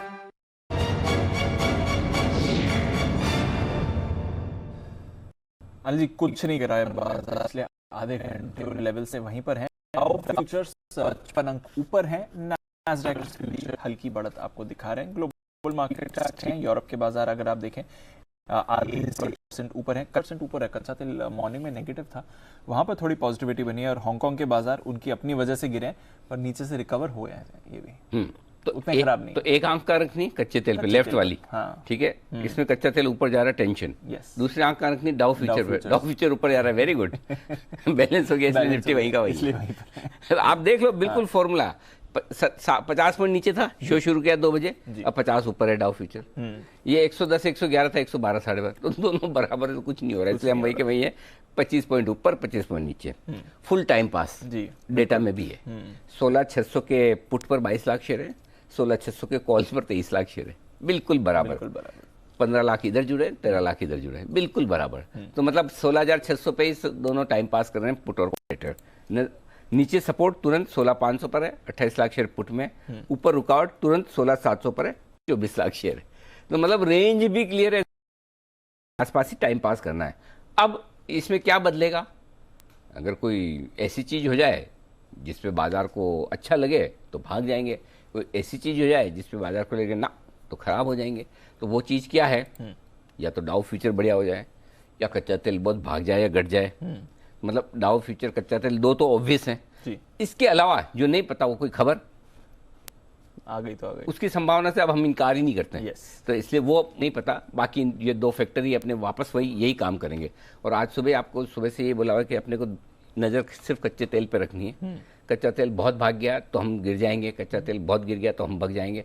और बीच में ये $2-4 इधर उधर हुआ, डाउ फ्यूचर्स भी यही रहे, तो हम कुछ नहीं करेंगे, टाइम पास करेंगे। वेट एंड वॉच वाला मामला वही चल रहा है। बैंक निफ्टी 34,000 के नीचे इसको जाना नहीं है, 35,000 के पार निकलना नहीं है। 34,000 पर 12 लाख शेयर है पुट में, 35,000 पर 16 लाख शेयर है, और बीच में 34,500 के आसपास यही थोड़ा टाइम पास वाला लेवल।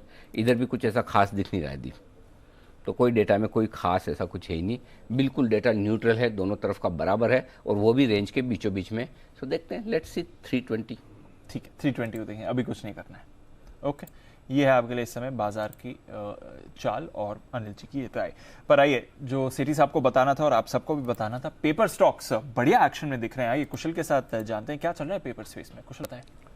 देखिए दीपांशु, आज से नहीं, पिछले 5 दिनों से हम इसका ट्रेंड नोटिस कर रहे हैं, और सभी पेपर स्टॉक्स, इनफैक्ट लार्जली जितने भी स्टॉक्स हैं वहां पर बेहतरीन तेजी होती हुई दिखी है। आप देखिए, स्टार पेपर पिछले 5 दिनों में 7.5% तक चला है, वहीं जेके पेपर यहां पर 17% तक की तेजी हमें देखने को मिली। और आज के दिन में आप देखिए ऑलमोस्ट 12-13% का उछाल इंट्राडे में हमें स्टॉक पे देखने को मिला। इसकी सबसे बड़ी वजह बन रही है कि जो लॉकिंग हो रही है, और आगे चलकर 1 अप्रैल ऑनवर्ड्स सभी स्कूल्स और कॉलेजेस खुलते हुए दिखेंगे। तो जाहिर सी बात है कि जो डिमांड अभी तक कोविड लॉकडाउन की वजह से कहीं ना कहीं जो इम्पैक्टेड थी, अब रीओपनिंग की वजह से, क्योंकि रीओपनिंग तो काफ़ी महीनों से चल रही है, पर खासकर स्कूल्स और कॉलेजेस जो सबसे ज़्यादा इम्पैक्टेड थे और सबसे लंबे समय तक बंद थे, वहाँ पर अब सर्विसेज जो रिज्यूम की जा रही है स्कूल और इंस्टीट्यूशंस द्वारा, वो कहीं ना कहीं इनके लिए काफ़ी बेनिफिशियल बन सकती है। साथ साथ आप देखिए, जो कॉपियर पेपर है जो हम आमतौर पर यूज़ करते हैं, उसकी डिमांड प्री कोविड लेवल से अब ऊपर हो गई है।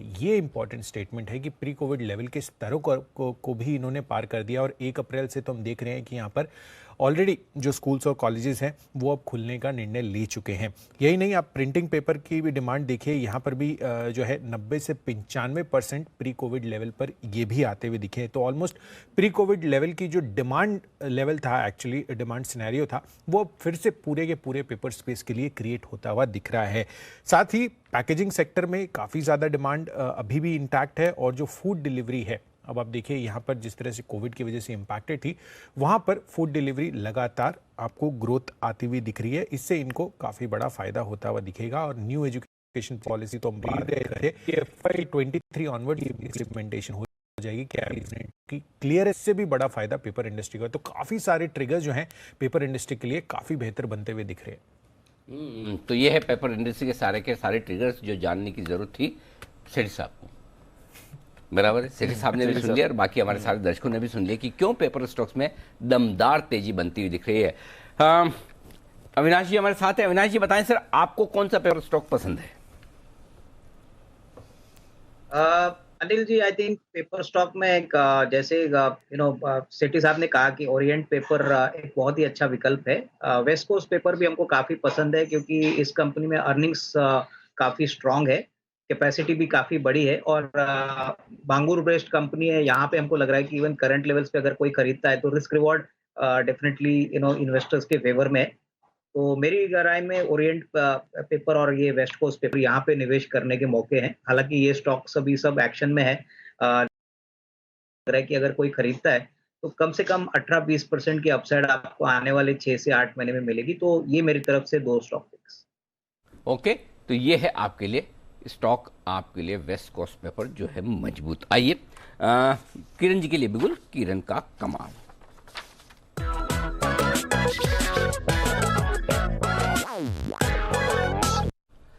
बताएं किरण जी।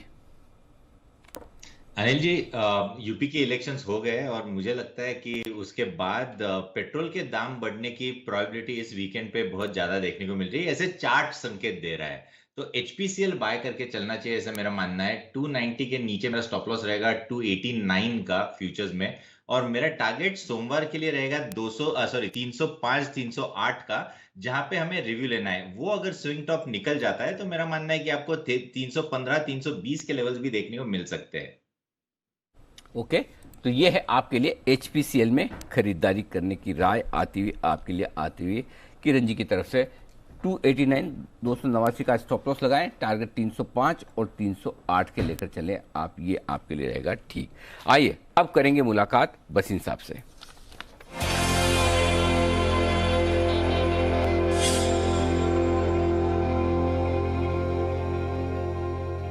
सर स्वागत है, बताइए सर, पहले तो एक बार अपडेट दे दें आपके कॉल्स का और साथ ही आउटलुक भी।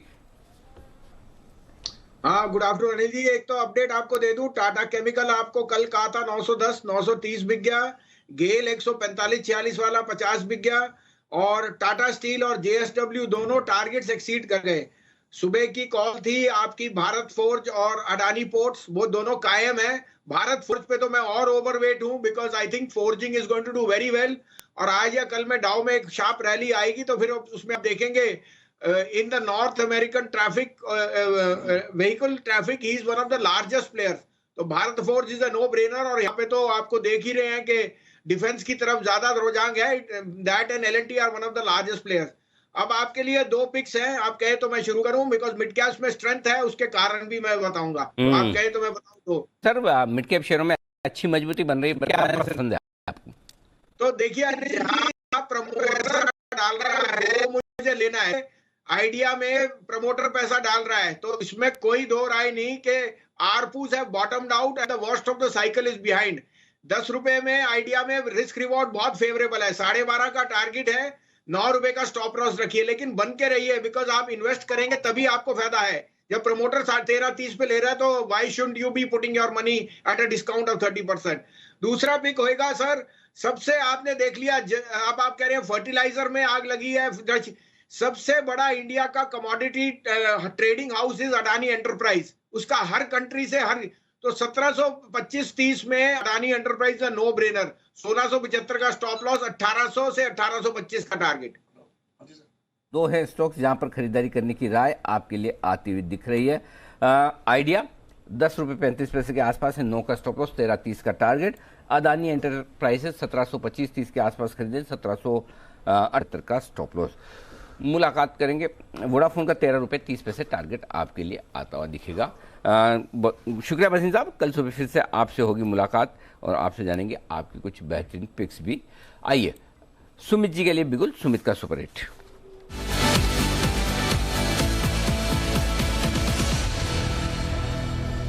सुमित जी। अनिल जी, बाय का स्टॉक रडार पे आया है, 358 359 का अभी भाव है। स्टॉक का नाम है BPCL। बीपीसीएल के अंदर पिछले 8 से 9 दिनों के हाई ब्रेक हो रहे हैं और जिस तरह से ऑयल मार्केटिंग कंपनीज के अंदर मोमेंटम बन रहा है, बीपीसीएल अब यहां से ओवरसोल्ड लेवल से एक अच्छा बाउंस बैक ऊपर की तरफ दिखाना चाहिए। 349 ये नीचे में स्टॉप लॉस लगाना है। बीपीसीएल में यहां पे सीएमबी पे खरीदारी करना है। जिस तरह से इसके अंदर ये कैंडल फॉर्म हो रही है, ऐसा लग रहा है कि 1-2 दिनों के अंदर 370 रुपए से लेके 380 रुपए तक का मूव बीपीसीएल में शॉर्ट टर्म में ट्रेडिंग के लिहाज से बाउंस बैक के तौर पे देखने को मिल सकता है। ऑप्शन के जरिए भी यहाँ पे ट्रेड लिया जा सकता है। बीपीसीएल का 365 वाला कॉल अभी 10 रुपए पे ट्रेड कर रहा है, इसको लेने का सलाह रहेगा। 6 रुपए का नीचे के अंदर स्टॉप लॉस लगाएं। ऊपर में 14 रुपए से लेके 18 रुपए तक के टारगेट 365 के कॉल के अंदर देखने को मिल सकते हैं और स्पॉट लेवल के हिसाब से 370 से 380 के टारगेट 1 से 2 दिनों के अंदर देखने को मिलने चाहिए। खरीदारी करें बीपीसीएल पर करें खरीदारी। इनफैक्ट तीनों ओएमसीज पर देख लीजिए, बीपीसीएल एक्शन में आ रहा है, आईओसी में तेजी बन रही है, एचपीसीएल भी इस समय एक्शन में आ रहा है। तो ऑयल मार्केटिंग कंपनीज इस समय मोमेंटम पिकअप कर रही हैं। क्या fuel price hike, petrol diesel के दाम बढ़ाने पर कुछ एक्शन आ सकता है? शायद बाजार में इसी पर सोच विचार चला है। आइए चार्ट कॉर्नर का भी गोल राकेश जी, कुणाल जी के लिए।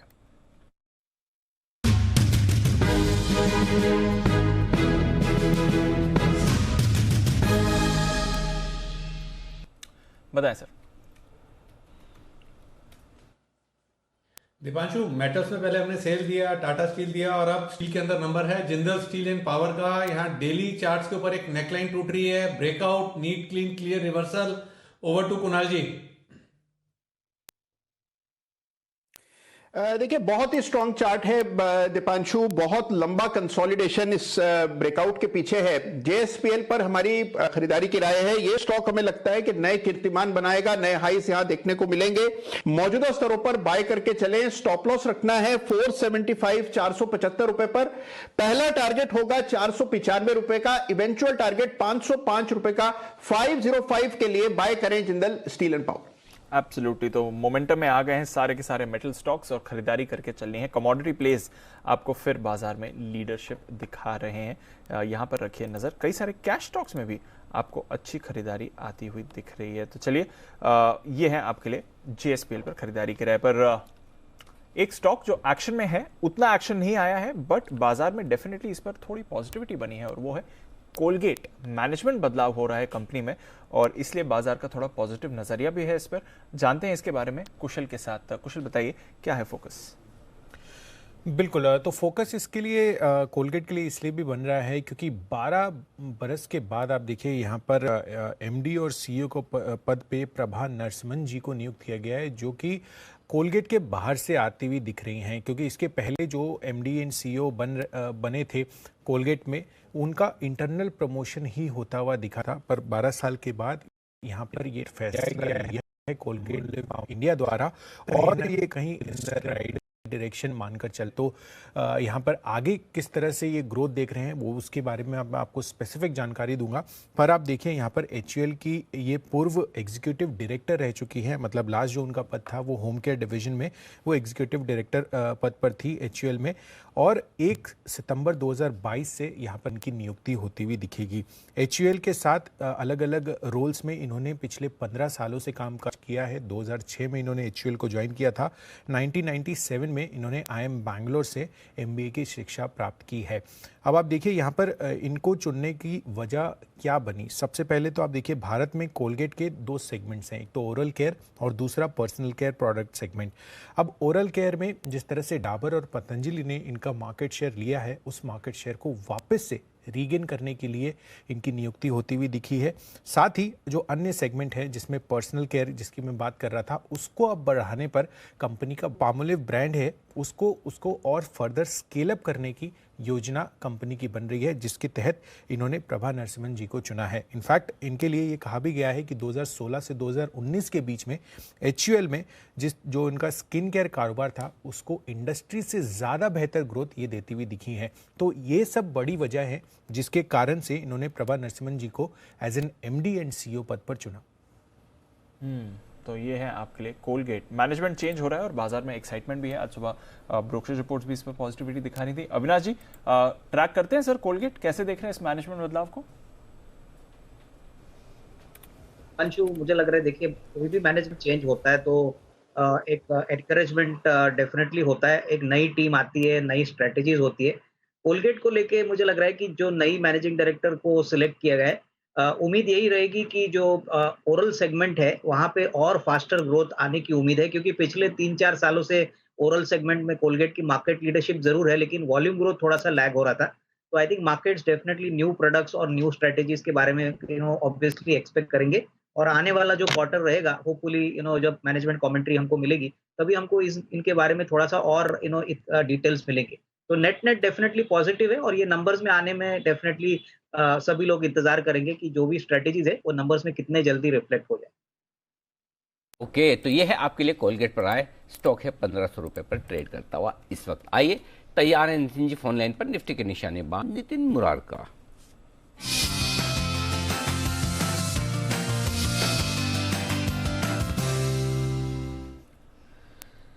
और नितिन जी अपनी एक बेहतरीन पिक दे ही रहे हैं, उसके तुरंत बाद सेठी साहब भी जुड़ रहे हैं एक स्पेशल पिक के लिए। वाह, सेठी साहब के छुट्टियों की भरपाई करनी है ना, करनी है, आराम बहुत करके आए ना इसलिए।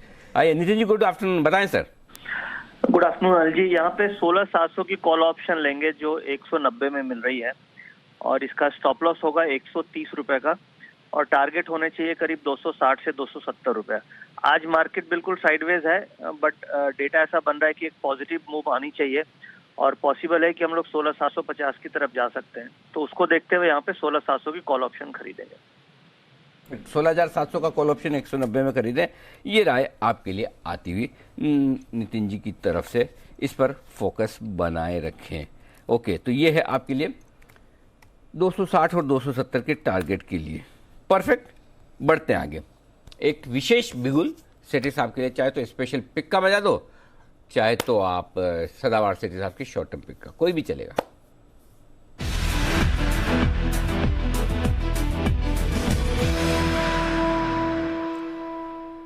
स्वागत है आपका सेठी साहब, और धन्यवाद पहले तो स्पेशल पिक बताने के लिए और जुड़ने के लिए। बताएं सर, कौन सा स्टॉक चुना है आपने? बिल्कुल अनिल जी, एक F&O का स्टॉक रडार पे आया, मुझे लगता है आज उसको लेके जाना चाहिए, और आज भी और मंडे के लिए भी मुझे लगता है अच्छा करेगा ये स्टॉक। एक सीमेंट स्टॉक है इंडिया सीमेंट, जो कि अभी 202 रुपये 25 पैसे मार्च फ्यूचर्स ट्रेड कर रहे हैं। एक दमदार कंपनी है from south India, India cement south की एक बहुत बड़ी सीमेंट कंपनी है, और फंडामेंटल्स अच्छे हैं। कंपनी स्टॉक का ऊपर में 260 तक के लेवल से अच्छा खासा करेक्ट होके ये 200 के आसपास के लेवल्स पे ये स्टॉक ट्रेड करता है। बट जिस तरह का एक सरकार का फोकस इंफ्रास्ट्रक्चर पे, केपेक्स पे था, मुझे लगता है सीमेंट स्टॉक्स के लिए बहुत अच्छे दिन रहेंगे आने वाले दिनों में।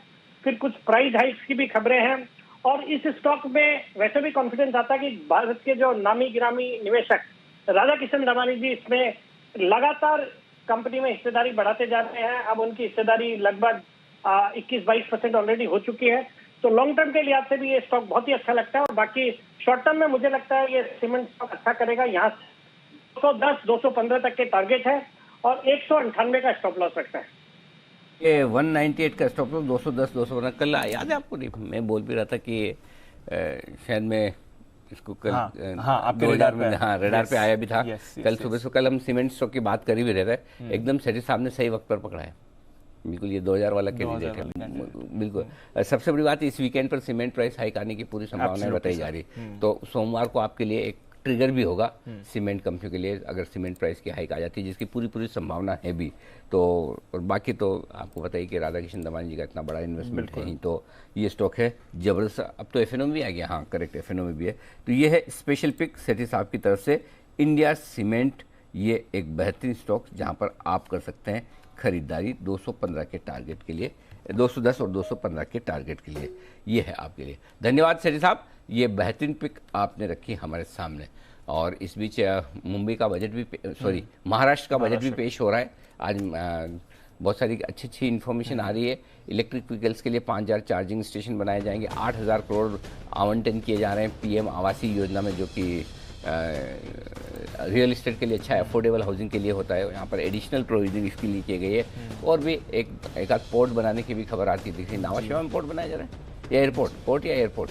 नहीं, पुणे एयरपोर्ट के पास कुछ लैंड डेवलपमेंट की बात हुई थी, साथ ही नावाशेवा प्रोजेक्ट का पुणे में रिंग रोड बनेगा, पुणे के बाहर, और गढ़चिरौली, गढ़चिरौली में कनेक्टिविटी बड़ी बढ़ा है। ये तो क्या है कि नक्सल प्रभावित इलाका है, तो वहाँ पर आप जाकर डेवलपमेंट करें, ये बड़ी चीज़ है, ये अच्छी बात है एकदम।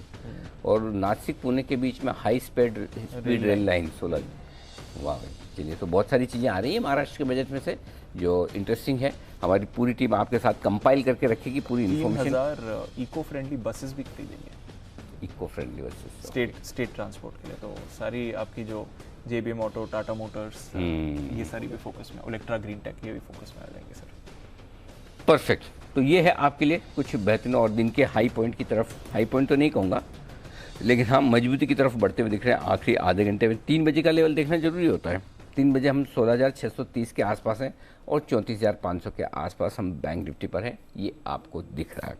बढ़ेंगे आगे, वक्त है टायर कंपनियों पर फोकस करने का। टायर कंपनियों के लिए थोड़ी सी मुश्किलें हैं आगे आने वाले समय में, क्यों है बता रहे हैं कुशल हमें। कुशल बताइए क्या है रिसर्च? सर यहाँ पर सबसे बड़ी चीज़ अभी टायर कंपनियों के लिए हो रखी है कि जो रॉ मटेरियल कॉस्ट है, जो जिस तरह से कच्चा तेल $80 $90 से अभी $110 पर आ गया, $130 पर भी गया था, इनके लिए जो क्रूड का डेरिवेटिव का कंपोनेंट है वहाँ पर काफ़ी बड़ा इम्पैक्ट आता हुआ दिखेगा। हालांकि नेचुरल रबर में उतनी बड़ी इंक्रीज हमें दिखने को नहीं मिली है। बट मोर इम्पॉर्टेंटली आप देखिए यहाँ पर कंपनी की जिस तरह से, इनफैक्ट जितनी भी टायर कंपनियाँ हैं उनके लिए इनका रॉ मटेरियल खर्च तो बढ़ता हुआ दिखेगा ही। और यहाँ पर एक आंकड़ा भी सामने आपके रख रहा हूँ, Q4 FY22 में फरवरी तक, यानी कि जो मौजूदा तिमाही चल रही है उसमें पहले ही खर्चों में तिमाही आधार पर यानी क्वार्टर ऑन क्वार्टर बेसिस पर 5% की बढ़त हमें ऑलरेडी देखने को मिल चुकी है। सालाना आधार पर देखेंगे तो करीबन 22% की बढ़त यहाँ पर ऑलरेडी खर्चों में हो चुकी है।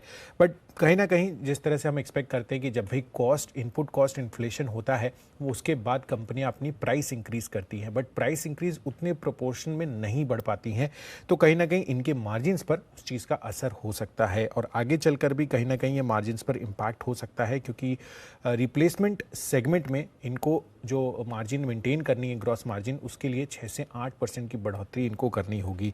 तो यहाँ पर जिस तरह से रसिया यूक्रेन के बीच में जो क्राइसिस है उससे कच्चे तेल में जो मार्जिन पर इम्पैक्ट है वो तो एक है ही, पर एक और आंकड़ा भी है कि कच्चे तेल में अगर 10% की तेज़ी होती है तो इनको अपनी ग्रॉस मार्जिन न्यूट्रल रखने के लिए करीबन 2% की कीमत बढ़ानी है। तो ऐसे रिसर्च कह रहे हैं, बट आगे ये कितना प्राइस इंक्रीज कर पाते हैं उस पर हमारा फोकस रहेगा। और साथ ही जो डिमांड है, जहाँ पर रिप्लेसमेंट मांग पर धीमापन जो आता हुआ दिखा है टू व्हीलर और साथ साथ जो पैसेंजर कार्स में, वो कहीं ना कहीं इनके लिए एक इम्पैक्ट क्रिएट कर सकता है। तो एक तरफ कॉस्ट की मार है और दूसरी तरफ डिमांड भी उतनी प्रोपोर्शनलिटी इंक्रीज नहीं हो रही है, जिस वजह से आगे चलकर भी मार्जिन्स पर दबाव अभी भी बना रहेगा।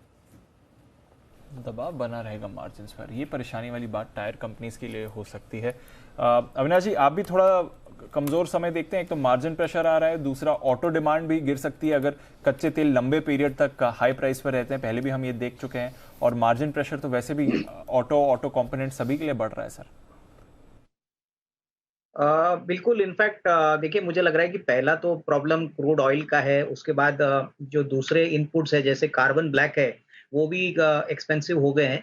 और सबसे बड़ी बात हमने देखा है कि काफी बड़ी फ्रंटलाइन कंपनी जैसे सीएट ने पिछले तीसरे तिमाही में काफी खराब नंबर्स डिक्लेयर किए थे। फोर्थ क्वार्टर भी सारे ऑटोमोबाइल कंपनीज के लिए जो ऑटो सेगमेंट में काम करते हैं उनके लिए काफी दिक्कत की प्रॉब्लम होगी, क्योंकि वॉल्यूम तो डेफिनेटली कॉम्प्रेस हो चुके हैं, डिमांड वीक है और ऊपर से ये मार्जिन प्रेशर जो रॉ मटेरियल कॉस्ट का है वो हमको लग रहा है कि कम से कम 3-4 महीने तो जरूर रहेगा। और उसके बाद होपफुली डिमांड अगर बढ़ता है तो ही प्राइस इंक्रीज आएंगे। तो मेरे ख्याल से आई थिंक जिनके पास स्टॉक्स है वो होल्ड करे, बट फ्रेश खरीदारी दीपांशु मुझे लग रहा है कि कोई जल्दबाजी ना करे, क्योंकि चौथी तिमाही के नंबर्स भी टायर कंपनीज के काफी निराशक आ सकते हैं। तो ये है आपके लिए ऑटो कंपनीज, चौथे तिमाही के नंबर्स थोड़े निराशित रह सकते हैं। इनफैक्ट डेज लो पर सारे के सारे टायर स्टॉक्स ट्रेड करते हुए दिख रहे हैं, ये इंटरेस्टिंग है। टीवीएस श्री चक्र अभी हमने देखा, बालकृष्ण इंडस्ट्रीज पर भी प्रेशर बना हुआ है और भी बाकी टायर स्टॉक्स हैं जो इस समय प्रेशर में आ रहे हैं। तो टायर स्टॉक्स के लिए अच्छा वक्त नहीं है फिलहाल, उसका आप इम्पैक्ट देख रहे हैं। जेके टायर भी फिसला है, बिरला टायर्स फिर भी होल्ड आउट कर रहा है, अपोलो टायर्स एकदम सपाट है इस समय। ये है आपके लिए टायर स्टॉक्स पर एक्शन। मूव है कुछ और काउंटर्स में भी, और सिप्ला ये बड़ी तेजी दिखा रहा है, 6% का उछाल आज सिप्ला के काउंटर में आ रहा है। सन फार्मा ऊपर है, लॉरस लैब्स, रेड्डीज ये भी अच्छी तेजी दिखा रहे हैं। सिप्ला के चार्ट पर जरा बंसल जी से राय ली जाए। बंसल जी, क्या चल रहा है सिप्ला में सर? देखिए दीपांशु, बेहतरीन टेक्निकल स्ट्रक्चर है और ये स्टॉक मैंने वुमेन्स डे स्पेशल वाले दिन उसमें स्पेशल पिक में दिया था, अनचार्टेड टेरिटरी में आ गया है। फार्मा से हटकर एक्सेप्शनल स्ट्रेंथ दिखा रहा है, तो जिन्होंने लिया हुआ है होल्ड करें। करेक्शन पर अगर 1010 1005 के अराउंड मिलता है तो वो अच्छे स्तर हैं डिलीवरी में बाय करने के लिए। होल्ड है एंड डिक्लाइंस पर खरीदारी की राय होगी। ओके, तो ये है आपके लिए सिप्ला, जहां पर आपको खरीदारी करनी है डिक्लाइंस पर। विश्वेश जी, लॉरस लैब्स, इसको भी देखें, आज अच्छे मोमेंटम में ये भी है, कोई राय? देखिए दीपांशु, मेरे हिसाब से मैं बंसल जी के साथ सहमति रखता हूँ। सिप्ला पे कुछ ऐड करना चाहूँगा। ये कोई अनयूजुअल ब्रेकआउट, मतलब नॉर्मल ब्रेकआउट नहीं, it's a very unusual breakout. Stock has taken a lot of time to move out of this range, और सेकेंड लार्जेस्ट फार्मा कंपनी है और valuation comparatively to other pharma company 32 के P पे मिल रहा है। मुझे लगता है ये जो ब्रेकआउट है ये एटलीस्ट 1200 के 1250 के लेवल आपको एक्सपेक्ट कर सकता है। यहाँ से अगर सिप्ला में 975 1000 तक का पुल बैक आता है, it would be very very good opportunity. और जहाँ तक लॉरस लैब की बात है दीपांशु, मुझे लगता है stock has taken a lot of time to trade in the range of 550 450। अब 550 के ऊपर अगर स्टेबल होता है then we are looking for 650 plus, तो 550 की रेंज में अक्यूमुलेट करना चाहिए। 580 एक माइनर हर्डल है which happens to be the 200 average. मुझे लगता है स्ट्रॉन्ग स्टॉक है, डिक्लाइन आ चुका है। I think 650 is very much on the cards. Okay, तो ये है आपके लिए लॉरस लैब्स, यहाँ पर भी 650 के लेवल्स के लिए आप तैयार हो जाइए। सिप्ला में एक ब्रेकआउट है, सन फार्मा अच्छी तेजी दिखा रहा है, डॉक्टर रेड्डीज में एक्शन आया है। अविनाश जी, ये सेक्टोरल रोटेशन समझे बाजार में, या फिर कुछ ट्रिगर बन रहे हैं फार्मा की वजह से, जिसकी वजह से इस समय एक्शन आ रहा है इन सारे स्पेसेस में? नहीं, मुझे लग रहा है कि दीपांशु, देखिए मार्केट क्लियरली अभी ऐसे डिफेंसिव सेक्टर्स में आ रहा है जहां पे एक्सपोर्ट ओरिएंटेड जो कंपनियां हैं वहां पे काफी फोकस है। इनफैक्ट फार्मा कंपनीज के लिए हमको लग रहा है कि जो इमर्जिंग मार्केट का सिनारियो है, स्पेशली एक्सपोर्ट को लेके, वहां पे करेंसी रिलेटेड तो गेन्स आएंगे ही, बट काफी कंपनीज काफी बड़े एक्सपोर्ट प्लान्स अनाउंस कर रही है। तो कहीं ना कहीं मार्केट अभी ऐसे सेक्टर्स को फोकस कर रहे हैं जहां पे इन्फ्लेशन या रॉ मटेरियल कॉस्ट या इंटरेस्ट रेट्स का कोई इम्पैक्ट नहीं है। जैसे मैंने पहले कहा था प्रोग्राम में कि मार्केट्स अभी कोशिश करेगा कि ऐसे सेक्टर्स पे वो बेट करे जहां पे अर्निंग्स रिकवरी और अर्निंग्स ग्रोथ बरकरार रहेगी, और जहां पे कमोडिटी रिलेटेड और क्रूड रिलेटेड कोई भी सेक्टर ना हो, तो वहां पे पैसा ज्यादा मूव होगा। और फार्मास्यूटिकल्स उन सेक्टर में है जहां पे होपफुली एक्सपोर्ट अच्छी तरह से बढ़ने की पोटेंशियल है। तो ये डेफिनेटली वो एक डेवलपमेंट हम मार्केट में सेक्टर चर्निंग के पॉइंट ऑफ व्यू से देख रहे हैं। ओके, तो ये है आपके लिए राय इस वक्त आती हुई। ओके, बढ़ते आगे एक स्टील सेक्टर पर इंटरेस्टिंग रिपोर्ट लेकर आने आशीष, उससे पहले जल्दी से एक बिगुल वागले साहब के लिए।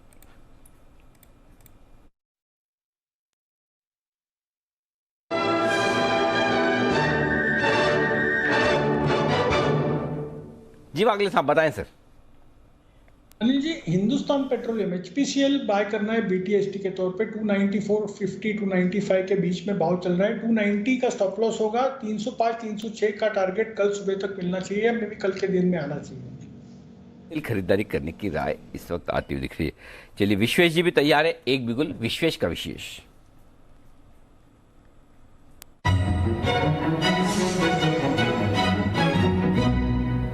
बताएं सर।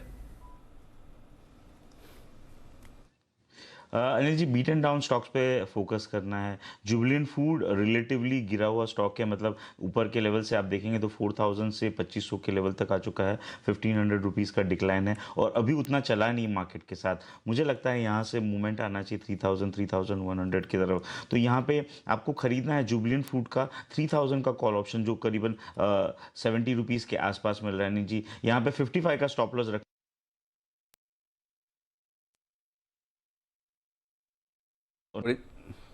जी, थोड़ी देर के लिए विश्राम लिया है विशेष जी ने और 3000 रुपये वाला कॉल ऑप्शन आपको खरीदना है और वो खरीदना है 70 रुपये में, ठीक है। और 55 का स्टॉप लॉस, 90 से 120 रुपये तक के टारगेट के लिए विश्वेश जी की राय इस कॉल ऑप्शन में टारगेट कीजिएगा 90 और 20 कर दीजिए। आप सुन पाए थे तो एक्सेप्शनल स्किल्स है सर, उस डिस्ट्रप्शन में भी आपने टारगेट निकाल लिया। अभी क्या होंगे बदलाव होंगे तो विश्वेश जी बता देंगे। तो चलिए, फिलहाल ये है विश्वेश जी की तरफ से राय आपके लिए। आइए, तैयार है हमारे साथ आशीष चतुर्वेदी। स्टील सेक्टर पर JP मॉर्गन की रिसर्च रिपोर्ट में क्या कुछ खास आया है ये बताइए। आशीष, पूरी रिपोर्ट पढ़ी आपने? सर पूरी रिपोर्ट अच्छे से बढ़िया, फर्स्ट क्लास समझिए। जी सर। अच्छा, बताइए। जेपी मॉर्गन का पूरा नाम, जेपी का नाम क्या है? Sir Jaiprakash. Jaiprakash Morgan India से एक्सपोर्ट हुए से गए थे। हमें पता ही नहीं था। चलो कोई कितना भी पढ़ के आए, कुछ न कुछ तो बाकी रह जाता है, बस यही मैं बताने की कोशिश कर रहा था। बताइए क्या कहा है जेपी मॉर्गन ने स्टील सेक्टर को लेकर? सर बहुत डिटेल्ड रिपोर्ट आई है। दरअसल बता रहे हैं कि पिछले 2 हफ्ते में देखें तो कीमतें जो हैं कई सारे प्रोडक्ट्स में 2 बार कीमतें जो हैं 2 हफ्ते के दौरान बढ़ती हुई नजर आ रही हैं। काफी सारे प्रोडक्ट ऐसे हैं जहां पर 3.5 से अच्छी बात है कि ये प्राइस हाइक के बाद भी अगर आप देखें तो जो घरेलू कीमतें वो अंतर्राष्ट्रीय कीमतों के मुकाबले अभी भी अच्छे खासे डिस्काउंट पर चल रही हैं। लगभग ये 10% का जो गैप है लगातार बना रहता है। काफ़ी बार हमने भी अपनी रिसर्च में इस चीज़ को हाईलाइट किया है। तो इसके चलते देखिए, अगर विदेशी बाजारों में, अंतर्राष्ट्रीय बाजारों में स्टील की कीमतें गिरती भी हैं, तभी भी यहाँ पर जो है एक वैल्यूएशन का और साथ में देखें तो कंफर्ट जो है लगातार बना रहता है। इसके अलावा अगर आप देखें तो यूरोप में जिस प्रकार से अभी रशिया यूक्रेन का विवाद चल रहा है, तो वहाँ पर जो है काफ़ी सारी रिपोर्ट्स ऐसी हैं जो इशारा कर रही हैं कि यूरोप में फिलहाल जो है स्टील की शॉर्टेज है, जिसके चलते 1 महीने में वहाँ पर जो कीमतें हैं यहाँ पर 16% का जो है अच्छा खासा इजाफा देखने को मिला। भारत की स्टील कंपनीज के सामने भी कुछ चैलेंजेस हैं, जैसे मिसाल के तौर पर इनपुट कॉस्ट प्रेशर, जो कि अभी अक्रॉस द इंडस्ट्री देखा जा रहा है। कोकिंग कोल यहाँ पर 80 से 85% जो ज़रूरत का कोकिंग कोल होता है वो हम इंपोर्ट करते हैं। रशिया से भी थोड़ी मात्रा में हम करते थे, लेकिन ज़्यादातर जो है इंडोनेशिया है, ऑस्ट्रेलिया है, यहाँ से करते हैं। तो उसकी कीमतों में जो है लगातार बढ़त देखने को मिल रही है। लेकिन इसके विपरीत अगर आप देखें तो एनएमडीसी प्राइस हाइक कर रहा है, लेकिन अवेलेबिलिटी की जो है कोई भी समस्या नहीं है। घरेलू बाजार में देखें तो आयरन ओर जो है पर्याप्त मात्रा में सबको मिल रहा है, लेकिन जो इंटीग्रेटेड प्लेयर है उनको ज़्यादा बेनिफिट होगा, क्योंकि अगर आप देखें तो एनएमडीसी ने भी पिछले 1 महीने में कीमतें जो है करीब 20 से 22% जो है बढ़ा दी हैं। लेकिन अच्छी बात यह भी है सर कि जो भारतीय कंपनीज हैं इनके लिए अब एक्सपोर्ट्स के भी जो मौके हैं वो काफ़ी ज़्यादा खुल रहे हैं, क्योंकि जैसे कि बताया कि यूरोप में देखिए मांग काफ़ी बढ़िया चल रही है, तो वहाँ पर एक अच्छा इजाफा देखने को मिलेगा। और एक बात खास इन्होंने अपनी नोट में यह बताया कि जब स्पॉट की कीमतें बढ़ती हैं तो इसका डायरेक्ट इंपैक्ट आपको कंपनी के फाइनेंशियल्स पर देखने को नहीं मिलता है, इसमें थोड़ा सा लैग होता है। क्योंकि अगर आप देखें तो जब ये इनकी अधिकतर जो बुकिंग्स होती हैं वो स्पॉट से ज़्यादा कॉन्ट्रैक्ट बेस्ड होती हैं, तो आगे जाकर जो है इनके पीएनएल में आपको बढ़िया असर देखने को मिलेगा। लेकिन ओवरऑल पूरी रिपोर्ट में नहीं पड़ी, जिसमें कहा जा रहा है कि स्टील सेक्टर जो है एक बड़े टर्न अराउंड और इनफैक्ट एक कंटिन्यूएशन ग्रोथ के लिए जो है तैयार हो रहा है, जिसके चलते जितने भी बड़ी स्टील दिग्गज कंपनीज हैं उनको आपको अपने रडार पर रखना चाहिए। टाटा स्टील है, जेएसडब्ल्यू स्टील है, जेएसपीएल और सेल, इन सभी स्टील स्टॉक्स को आप अपने रडार पर रखें। ओके, तो ये है आपके लिए बिल्कुल परफेक्ट रिपोर्ट आई है जो जेपी मॉर्गन की तरफ से। और मैंने एक नए शब्द का आज शुरुआत कर रहा हूँ, जो कई बार हमारे सारे एक्सपर्ट्स के लिए भी काम आता है। कुणाल जी, राकेश जी, विश्वेश जी, सब लोग सबके काम का है। कुणाल जी, आप जरा उस पर मुहर लगाइएगा इस नए शब्द पर, गूगलाचार्य। जो तुरंत जल्दी से किसी भी बात पर गूगल करके तुरंत सब चीजें बता देते हैं। हमारे ट्विटर पे जितने गूगलाचार्य हैं उन्होंने John Pierpont Morgan, JP Morgan का फुल फॉर्म हमें बता दिया है। कुछ बहुत ही ईमानदार है, उन्होंने स्क्रीनशॉट के साथ बताया है। कुछ ने इस तरह से बताया जैसे हमें ही पता है, हमें पहले से पता था। हो सकता हो भी हाँ, ज्यादातर में तो नहीं होगा, वो हमें पता है। तो ये गूगलाचार्य हैं जो देश की सेवा में लगे हुए हैं, कहीं कहीं से इंपोर्ट कर केपीओ इन्होंने रखा हुआ है, नॉलेज प्रोसेस आउटसोर्सिंग। तो जल्दी से वहां से इंफॉर्मेशन लेकर आप तक पहुंचाने का काम। जी कुणाल जी। अनिल जी, जबरदस्त शब्द है अनिल जी, बहुत काम आएगा। एक अनिल जी जो ट्विटर बाज लोग हैं उनके लिए भी अनिल जी एक शब्द निकालिए। बिल्कुल, ट्विटर बाज, ट्विटर जीवी हम नहीं बोलेंगे। ट्विटर जीवी में फिर वो बहुत डिस्प्यूट हो जाता है। वो शाम वालों के लिए छोड़ देते हैं, हमारे मार्केट बैंक के लिए ट्विटर बाज ही ठीक है। ओके, तो ये है। और इस बीच सुमित जी भी हाथ हिला रहे थे। सुमित जी, देश को आगे बढ़ाना चाहते हैं, बताइए। नहीं अनिल जी, मेरे को तो बिल्कुल चाहिए। हाँ वही तो, उसी तरीके से बढ़ाएंगे। आपके पास और दूसरा कौन सा तरीका है? नहीं, मेरे को लगा आप इस टॉपिक से रिलेटेड कुछ बोल रहे हैं। ना इसमें नहीं। चलिए, सुमित जी के लिए बिल्कुल सुमित का सुपर हिट।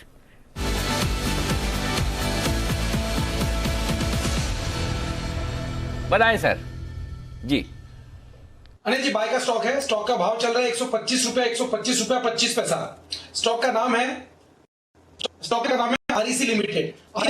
मोमेंटम बन रहा है, इसकी खरीदारी करें। छोटा सा स्टॉप लॉस लगाए 123 रुपए के नीचे का, और ऊपर के अंदर आरईसी के अंदर जो टारगेट देखने को मिल सकता है 130 रुपए से लेके 132 रुपए तक के लेवल आरईसी के अंदर यहां से ऊपर की तरफ देखने को मिल सकते हैं। ऑप्शन के जरिए भी यहां पे ट्रेड लिया जा सकता है। 127.50 का कॉल अभी 3 रुपए पे ट्रेड कर रहा है, इसको लेने का सलाह रहेगा। ₹2 का इसके अंदर स्टॉप लॉस लगाएं। ऊपर में ₹4.5 से लेके ₹5 तक के टारगेट 127.50 के कॉल के अंदर देखने को मिल सकते हैं और स्पॉट लेवल के हिसाब से ₹130 से लेके ₹132 तक के टारगेट 2 से 3 दिनों के अंदर आरईसी में देखने को मिलना चाहिए। रिस्क रिवॉर्ड रेशियो बहुत बढ़िया है, 123 के स्टॉप लॉस से खरीदारी करें 130 से 32 के टारगेट के लिए। ओके तो ये है आपके लिए REC जिस पर करके चलनी है खरीदारी। ऑप्शंस के जरिए चाहें तो आप ऑप्शंस के जरिए भी खरीदारी कर सकते हैं या फिर आप इस पर डायरेक्टली खरीदारी कर लें 130 132 के टारगेट्स के लिए। तो अग्रेसिव टारगेट्स इस पर आ रहे हैं आपके लिए, नजर रखते हैं REC पर। कुछ और स्टॉक्स जहां पर थोड़ी अच्छी मूव आई है आज, और TVS मोटर्स भी इस समय पार्टिसिपेट कर रहा है बाउंस बैक में। इनफैक्ट डेज हाई पर है TVS मोटर्स जहां तक चार्ट का सवाल है। वागे साहब जरा देखें TVS मोटर्स पर कोई ट्रेड बनता है बाउंस बैक के लिए या फिर रहने दे से आगे जितना बाउंस आना था?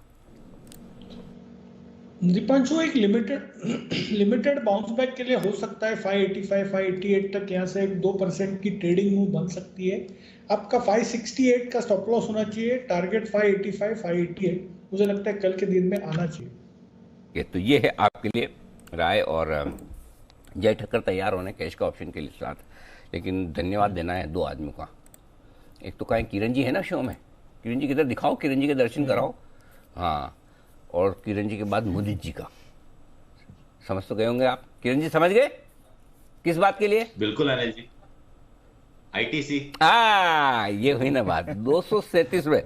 तो चुपचाप जो आदमी चुपचाप काम करता है उसकी पूछ नहीं होती है। देखो किस तरह से चुपचाप हमारे किरण जी ज्यादा बोलते नहीं है, शांति से उन्होंने 214-15 में ITC बोल दिया। फिर उसके बाद मोदी जी ने आगे कमान संभाल ली 225 के आसपास। देखो दोनों ने मिलाकर ITC को 237 तक पहुंचा दिया। तो मोदी जी को भी बधाई, किरण जी आपको भी बधाई। जिन लोगों ने आपके कहने पर खरीदा हुआ है उनके लिए अब क्या राय है बताएं सर। अनिल जी अभी आज वीकेंड हो रहा है तो वीकेंड का चार्ट देखना चाहिए, वीकली चार्ट देखना चाहिए। अभी भी चार्ट पैटर्न काफी स्ट्रांग दिखाई दे रहा है, तो अभी मेरा स्टॉप लॉस 233 का रखने की सलाह है। कैश लेवल की बात कर रहा हूँ, और मेरा मानना है कि अभी ये जो मोमेंटम चालू हुआ है उसका टारगेट लगभग 245 का देखने को मिलेगा, तो 245 पे वापस एक बार रिव्यू लेने की सलाह होगी। तो ये है आपके लिए राय ITC पर आती हुई दिख रही है। इस बीच महाराष्ट्र के बजट से कुछ और खबरें निकल कर आती दिख रही है। CNG होगी सस्ती महाराष्ट्र में। CNG सस्ती होने का मतलब ये कि उस पर वेट घटेगा तो टैक्स कम लगेगा, 13% से घटकर 3% MGL, जो यहाँ पर अलग अलग गैस स्टेशन और पंप्स लगाकर गैस बेचने का काम करता है, जैसा दिल्ली में IGL करता है ना। सेम हमारे यहाँ MGL करता है, महानगर गैस लिमिटेड। उनके लिए अच्छी खबर ये है, यानी कि जो गैस बेचते हैं वो थोड़ी सस्ती बिकेगी। हालांकि टैंक में तो उतनी कुछ फर्क नहीं पड़ेगा, उनको तो हाँ भरेगी तो उतनी जितनी टैंक में जगह है, लेकिन हाँ जो कंज्यूमर है उनके लिए सस्ती हो जाएगी। यानी कि सरकार का इरादा यह है कि आप पेट्रोल डीजल के बजाय CNG का इस्तेमाल ज़्यादा करें। उस हिसाब से इनडायरेक्ट बेनिफिट होता है डिमांड के लिए। आज से महानगर गैस जो पाइप वो तो अलग है, वो तो PNG है। हाँ पाइपलाइन वाली तो पाइप गैस आती है, वो भी MGL ही है। हाँ MGL है, लेकिन उसपे नहीं कम हुआ। अच्छा काटा है, 10% कम नहीं है। 10% की कटौती बड़ी मानी जाएगी। तो बड़ी कटौती जरा एक बार OMCs के लिए भी है, कुछ जो गैस बेचती हैं OMCs उनके लिए भी है, बट मोस्ट इम्पोर्टेंटली MGL पर आता है। अविनाश जी का तो फेवरेट रहा है MGL एक जमाने से। अविनाश जी क्या कहेंगे, अच्छी खबर है? नहीं, डेफिनेटली सेंटिमेंटल बूस्टर है Anil ji. I think company के नंबर्स के ऊपर तो इमीडिएटली कोई इम्पैक्ट नहीं आएगा, लेकिन वॉल्यूम्स में थोड़ा सा इजाफा हो सकता है, क्योंकि डेफिनेटली CNG अगर थोड़ा सस्ता होता है तो ओवरऑल आई थिंक ये लॉन्ग टर्म में एक अच्छी बूस्टर वाली सेंटिमेंटल वाली न्यूज है। नंबर्स तो बदलने के लिए थोड़ा सा समय जरूर लगेगा। नंबर्स को बदलने में थोड़ा सा समय जरूर लगेगा, ये राय है महानगर गैस लिमिटेड से। ओके, वैसे तो गूगल बहुत सारी समस्याओं का समाधान करता है, फिर भी लोग दुखी हैं, परेशान हैं, संतुष्ट नहीं। क्या हो गया? किसी ने एक ने ट्वीट डाला है, बोले सबको अलग एग्जाम में कौन सा क्वेश्चन पूछा जाएगा वो तो गूगल बताता ही नहीं है। अब इसका क्या किया जाए? बंसल जी इसका कोई जवाब है आपके पास? नहीं अनिल जी, इसका जवाब तो किसी के पास ही नहीं है अनिल जी। और एक चीज और बताओ अनिल जी, जिन चीजों का जवाब गूगल के पास है, जैसे आपने पूछा था कि जेपी मॉर्गन का पूरा नाम क्या है, गूगल तो अनिल जी मैंने भी कर लिया था, वो जे से तो जॉन बोला जाता है, वो पी से क्या है आप तो बोल गए, मैं तो आपको सुनने के बाद भी नहीं बोल पा रहा हूँ। पियरपॉइंट ऐसा नहीं अनिल जी, हर चीज का जवाब गूगल के पास है। अच्छा एक चीज बताऊं, वो हर जमाने में लोगों को लगता है कि हमारे नेक्स्ट जनरेशन के लिए तो बड़ा आराम है। मतलब जैसे मैंने सीए किया था तो हमारे पास सबसे कीमती चीज क्या होती थी? क्या? केशो का HL 122 कैलकुलेटर, हाँ, 550 रुपए का आता था, और अगर वो घूम जाए तो मतलब आदमी 5-7 दिन तक खाना ना खाए। वो उस तरह का स्ट्रेस रहता था उस समय में, मतलब वो सबसे प्राइस पोजीशन होता था, महंगी चीज। उस जमाने में मतलब तो हमारे पेरेंट्स ये सोचते थे, हम तो टोटल हाथ से लगाते, देखो इनको कैलकुलेटर है और एग्जाम में भी लेकर जा सकते, कितनी बड़ी चीज, तो इनका क्या इंटेलेक्चुअल लेवल होगा। फिर भी देखो हमारा ठीक ठाक ही है। अच्छा, अब हमारी जनरेशन, बाद वाली जनरेशन को तो कई लोगों को तो देख के भी एग्जाम देने की, सीए में नहीं है, बाकी जगह तो कई जगह है कि आप देख भी दे दो, उससे भी वो पता लगा लेंगे। हमें लगता है कि इनके जमाने में तो सब कुछ है, गूगल है, ये है, वो है, हर चीज का पता चल जाता। हमारे जमाने में पता ही नहीं, पूछना पड़ता था। लेकिन फिर भी वो तो हर जमाना टेक्नोलॉजिकल अपग्रेडेशन ऐसे ही होता है। जी कुणाल जी कुछ कह रहे हैं। जी कुणाल जी। अनिल जी देखिए, एक सवाल और है जिसका गूगल अभी तक जवाब नहीं देता है अनिल जी, मैंने कई बार ट्राई किया है, वो ये है कि अनिल जी कल निफ्टी कहाँ बंद होगी, ये गूगल नहीं बता पाता है। खुलने का ही बता दे, बंद का छोड़ो, कल का छोड़ के आज सुबह ही बता दे 9:15 बजे, 3:30 बजे कहाँ बंद होगा। प्रॉब्लम तो यही है, 9:15 बजे हम सब वाइज मैन होते हैं, 3:30 बजे अदरवाइज मैन हो जाते हैं। दिक्कत ये है। तो चलिए कोई बात नहीं, ये है आपके लिए सारा का सारा एक्शन अब तक का। जय तैयार है जैकपॉट शेयर के साथ, कैश का ऑप्शन जय के लिए बिगुल।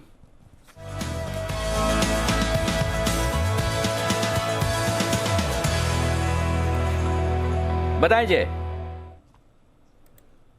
Good afternoon to you Anil ji, good afternoon to you Deepanshu. Well Anil ji, morning में जब हम बात कर रहे थे तभी एक बहुत ही अच्छा मूव हमें देखने मिला 34,800 के कॉल में, जो 610 था 740 तक गया। इनफैक्ट तभी अगर हम देखें तो 35,000 तक के हम लेवल सोच रहे थे, और 34,880 890 तक हमें स्पॉट में वो लेवल्स देखने मिले भी। फिर उसके बाद ही पूरा दिन जो बैंक निफ्टी ने थोड़ा सा, बट देन एक चीज इंपॉर्टेंटली अनिल जी ये देखने मिली है कि despite weak global cues as well, market या तो बैंक निफ्टी कहीं ना कहीं मॉर्निंग के लोस थे जहां से रिवर्स किया, एंड मेंटेन भी ट्राई कर रहा है कि 34,500 के ऊपर क्लोज देने का। आई मीन लेट्स सी, अगर होता नहीं होता that is fine, but then 34,500 के ऊपर मेंटेन भी कर रहा है। प्रोबेबिलिटी है अनिल जी कि अभी भी मुझे ऐसा लग रहा है कि नेक्स्ट वीक में 35,000 तक के लेवल्स हमें बैंक निफ्टी में या तो उसके पार देखने मिले। हाई रिस्क हाई रिवॉर्ड है, बट देन 35,000 के स्ट्राइक का कॉल ऑप्शन खरीदे बैंक निफ्टी का 17 मार्च की एक्सपायरी का, जो 470 पर अभी ट्रेड कर रहा है। 273 पर अनिल जी एक स्टॉप लॉस लगाना होगा, 273 पे स्टॉप लॉस रहेगा यहाँ पे। टारगेट जो ऊपर में निकल कर आ रहा है, इसका फर्स्ट टारगेट है दैट इज 711 एंड दूसरा टारगेट जो अनिल जी इसमें बन रहा है वो है 824 का। सो 711 एंड 834 ये दो टारगेट्स के लिए खरीद कर चले बैंक निफ्टी का 35,000 के स्ट्राइक का कॉल ऑप्शन नेक्स्ट वीक का। मुझे ऐसा लग रहा है कि अगर 34,000 के लेवल्स इसी तरह से होल्ड कर गए देन अपसाइड की पोटेंशियल है, but failing to do so, अगर अनिल जी 34,000 ब्रेक होता है देन ट्रेंड रिवर्स भी हो सकता है। ये 17 मार्च की एक्सपायरी हुई ना जय? नेक्स्ट वीक वाला, हाँ बिल्कुल, 17 मार्च की एक्सपायरी। ठीक है, ये है आपके लिए जय की तरफ से 35,000 की कॉल खरीदने की राय इस समय। आइए अनिल जी से भी ले लेते हैं मार्केट स्ट्रैटेजी। कभी कभी खुशी के लिए कुछ ज्यादा नहीं, एक अनजान दोस्त ही काफी है। एबिक्स कैश हर खुशी के लिए काफी है।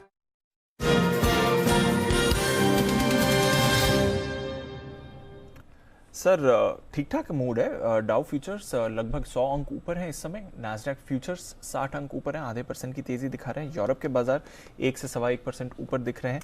कच्चे तेल में भी थोड़ा कूल ऑफ हो गया, 112 तक पहुंच के अब 110 पर वापस आ गया है। सोने के दाम भी थोड़े कंट्रोल में ही हैं, $2,000 के नीचे। तो मूड माहौल ठीक दिख रहा है, और हमारे बाजार भी आज पूरा दिन रेंज में ही रहे हैं। क्या करके जाना है सर?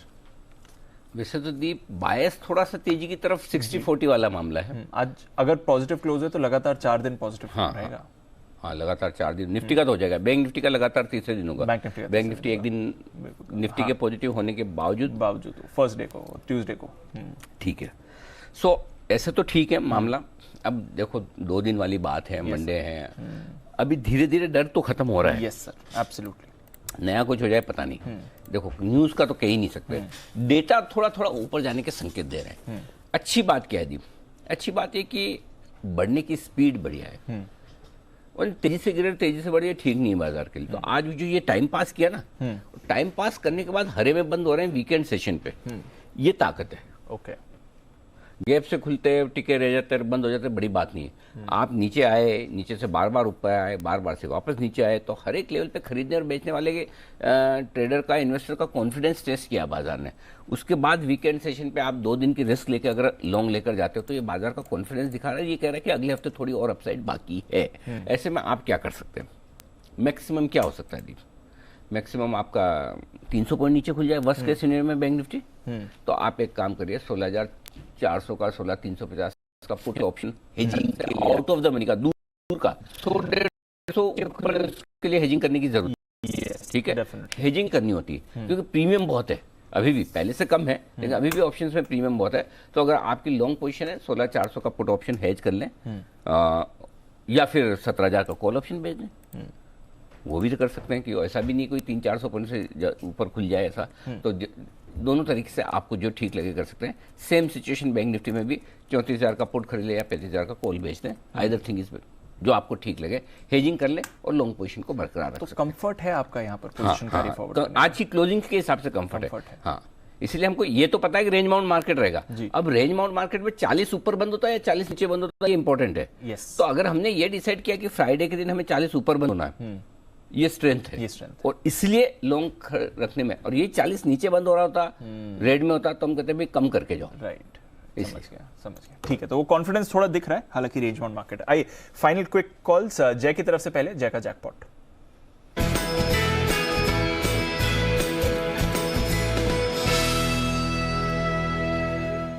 बताएं जय। दीप, खरीदे कंटेनर कॉर्पोरेशन का 600 के स्ट्राइक का कॉल ऑप्शन, जो अभी ट्रेड कर रहा है 18.20 रुपए। इसको रेंज में आप खरीदिए, 18.20 से लेके 19 की रेंज आप खरीद सकते हैं। कंटेनर कॉर्पोरेशन का 600 के स्ट्राइक का कॉल ऑप्शन खरीदना है। यहाँ पे आपको स्टॉप लॉस दीप लगाना होगा नीचे में 12.40 पर। पहला टारगेट जो इसका निकल कर आ रहा है that is 26 and second target जो है वो 31 का है। 26 और 31 ये 2 टारगेट के लिए आप खरीदे कंटेनर कॉर्पोरेशन का 600 के स्ट्राइक का कॉल ऑप्शन। अगर आप देखें तो निफ्टी पब्लिक सेक्टर एंटरप्राइज में भी एक अच्छा मोमेंटम आज के ट्रेडिंग सेशन में हमें देखने मिल रहा है, लगभग 1.25% अप है। एंड थर्ड बेस्ट गेनर है इंडाइसेस में आज हेल्थ केयर और फार्मा के बाद अगर आप देखें तो। और जो हिसाब से कंटेनर कॉर्पोरेशन का एक सेटअप भी है दीप, अगर आप देखें तो टेक्निकली भी एक अच्छा डबल बॉटम फॉर्म किया है इसने। जैसे 600-610 के ऊपर जाता है दीपक, ये जो पूरी रेंज है उसकी 560 से 610 की ऊपर की तरफ शिफ्ट हो जाएगी। And that can be a huge move next week until the levels of 640, 650। तो 650 तक का जाने का दमखम रखता है कंटेनर कॉर्पोरेशन, इसलिए इसका 600 के स्ट्राइक का कॉल खरीदने की सलाह है। ओके, तो ये है आपके लिए राय कॉनकोर का कॉल ऑप्शन। विश्वेश जी भी तैयार है, लेकिन बिदा बिगुल वाला विश्वेश जी टाइम कम है, बताएं सर आपकी कॉल।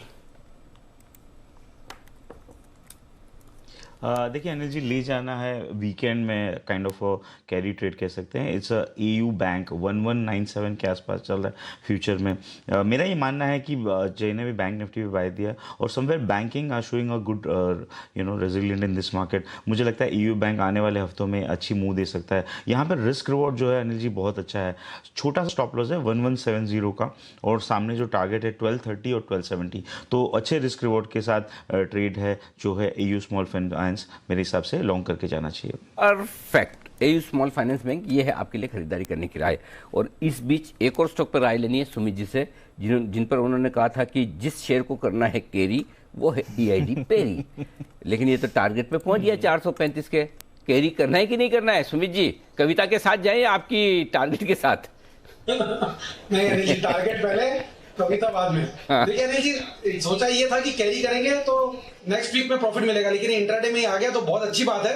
तो प्रॉफिट बुक करें और अगले हफ्ते के लिए मंडे का वेट करें। नए दिन, नया वीक, नई शुरुआत।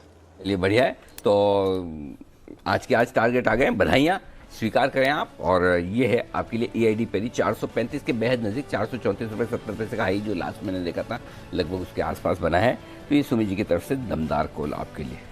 ओके, तो ये है आपके लिए कुछ बेहतरीन कॉल्स। और यह हफ्ता रहा है 2.5% की गेन के साथ, पूरे हफ्ते की मैं बात कर रहा हूँ। निफ्टी आपके लिए क्लोज होते हुए दिख रहा है, तो थोड़ा नेगेटिव हेडलाइंस के बीच में भी बाजार गेन्स वीकली बेसिस पर निकालता हुआ।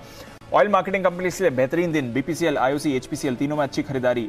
फार्मा स्टॉक्स में आज एक बढ़िया मूव आई थी, सिप्ला, सन फार्मा, डॉक्टर रेड्डीज, डिवीज लैब, साथ ही लॉरस लैब्स, ग्रैन्यूल्स, यहां पर भी अच्छा एक्शन बनते हुए दिखा। आईटीसी लगातार एक्शन में है, आज भी 1.1% ऊपर बंद हो रहा है। जेएसडब्ल्यू स्टील में आज खरीदारी आपने देखी। टाइटन पॉजिटिव मोमेंटम दिखाता हुआ। Asian paints, Bajaj finance, Bajaj Finserv, Kotak, SBI, Reliance industries जैसे दिग्गजों में भी खरीदारी देखी। नेस्ले करीब 1.5% नीचे था आज। मारुति में थोड़ा दबाव था। हिंडाल्को और टाटा स्टील फिसले थे। MNM, Axis bank, UltraTech, TCS, Adani ports, HDFC life और एचडीएफसी लिमिटेड दोनों ही फिसले थे। रोटेशन वाला बाजार आज आपने देखा है। 12.5% की तेजी के साथ जीएनएफसी आज का स्टार परफॉर्मर। बलरामपुर चीनी 8.5% ऊपर। अतुल लिमिटेड में बढ़िया खरीदारी दिखी। एमसीएक्स यहां पर लगातार 3-4 दिनों से बड़ा उछाल आते हुए दिख रहा है। Intellect Design Arena, Navin Fluorine, AU Small Finance Bank जिस पर अभी बात चल रही थी, India Cements, Trent, Alkem Labs, Delta Corp, NMDC, Bank of Baroda, TVS Motors, साथ ही इप्का लैब्स, सिंजीन और एम्फोसिस, यहां पर भी बड़ी खरीदारी।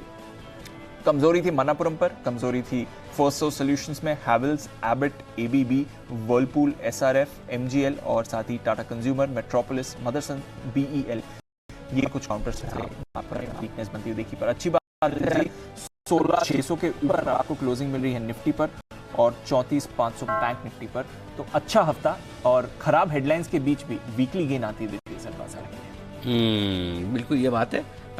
ऐसा कुछ नहीं कि दुनिया भर में बहुत तेजी हो रही है। हाँ, डाउ फ्यूचर 100 पॉइंट ऊपर आए हैं, नेस्डेक फ्यूचर भी 57 पॉइंट ऊपर बंद होते ट्रेड करते हुए दिख रहे हैं। ऐसे में हमारे बाजार खरीद निशान में बंद रहने में रहे कामयाब। अच्छा हफ्ता का आ जाएगा, जिस तरह के मूड माहौल सोमवार भले ही खराब रहा हो, लेकिन उसके बाद से धीरे धीरे रिकवरी और हफ्ते का अंत हमने ऐसे नोट पे किया है जो हफ्ते की शुरुआत में तो बिल्कुल नहीं लग रहा।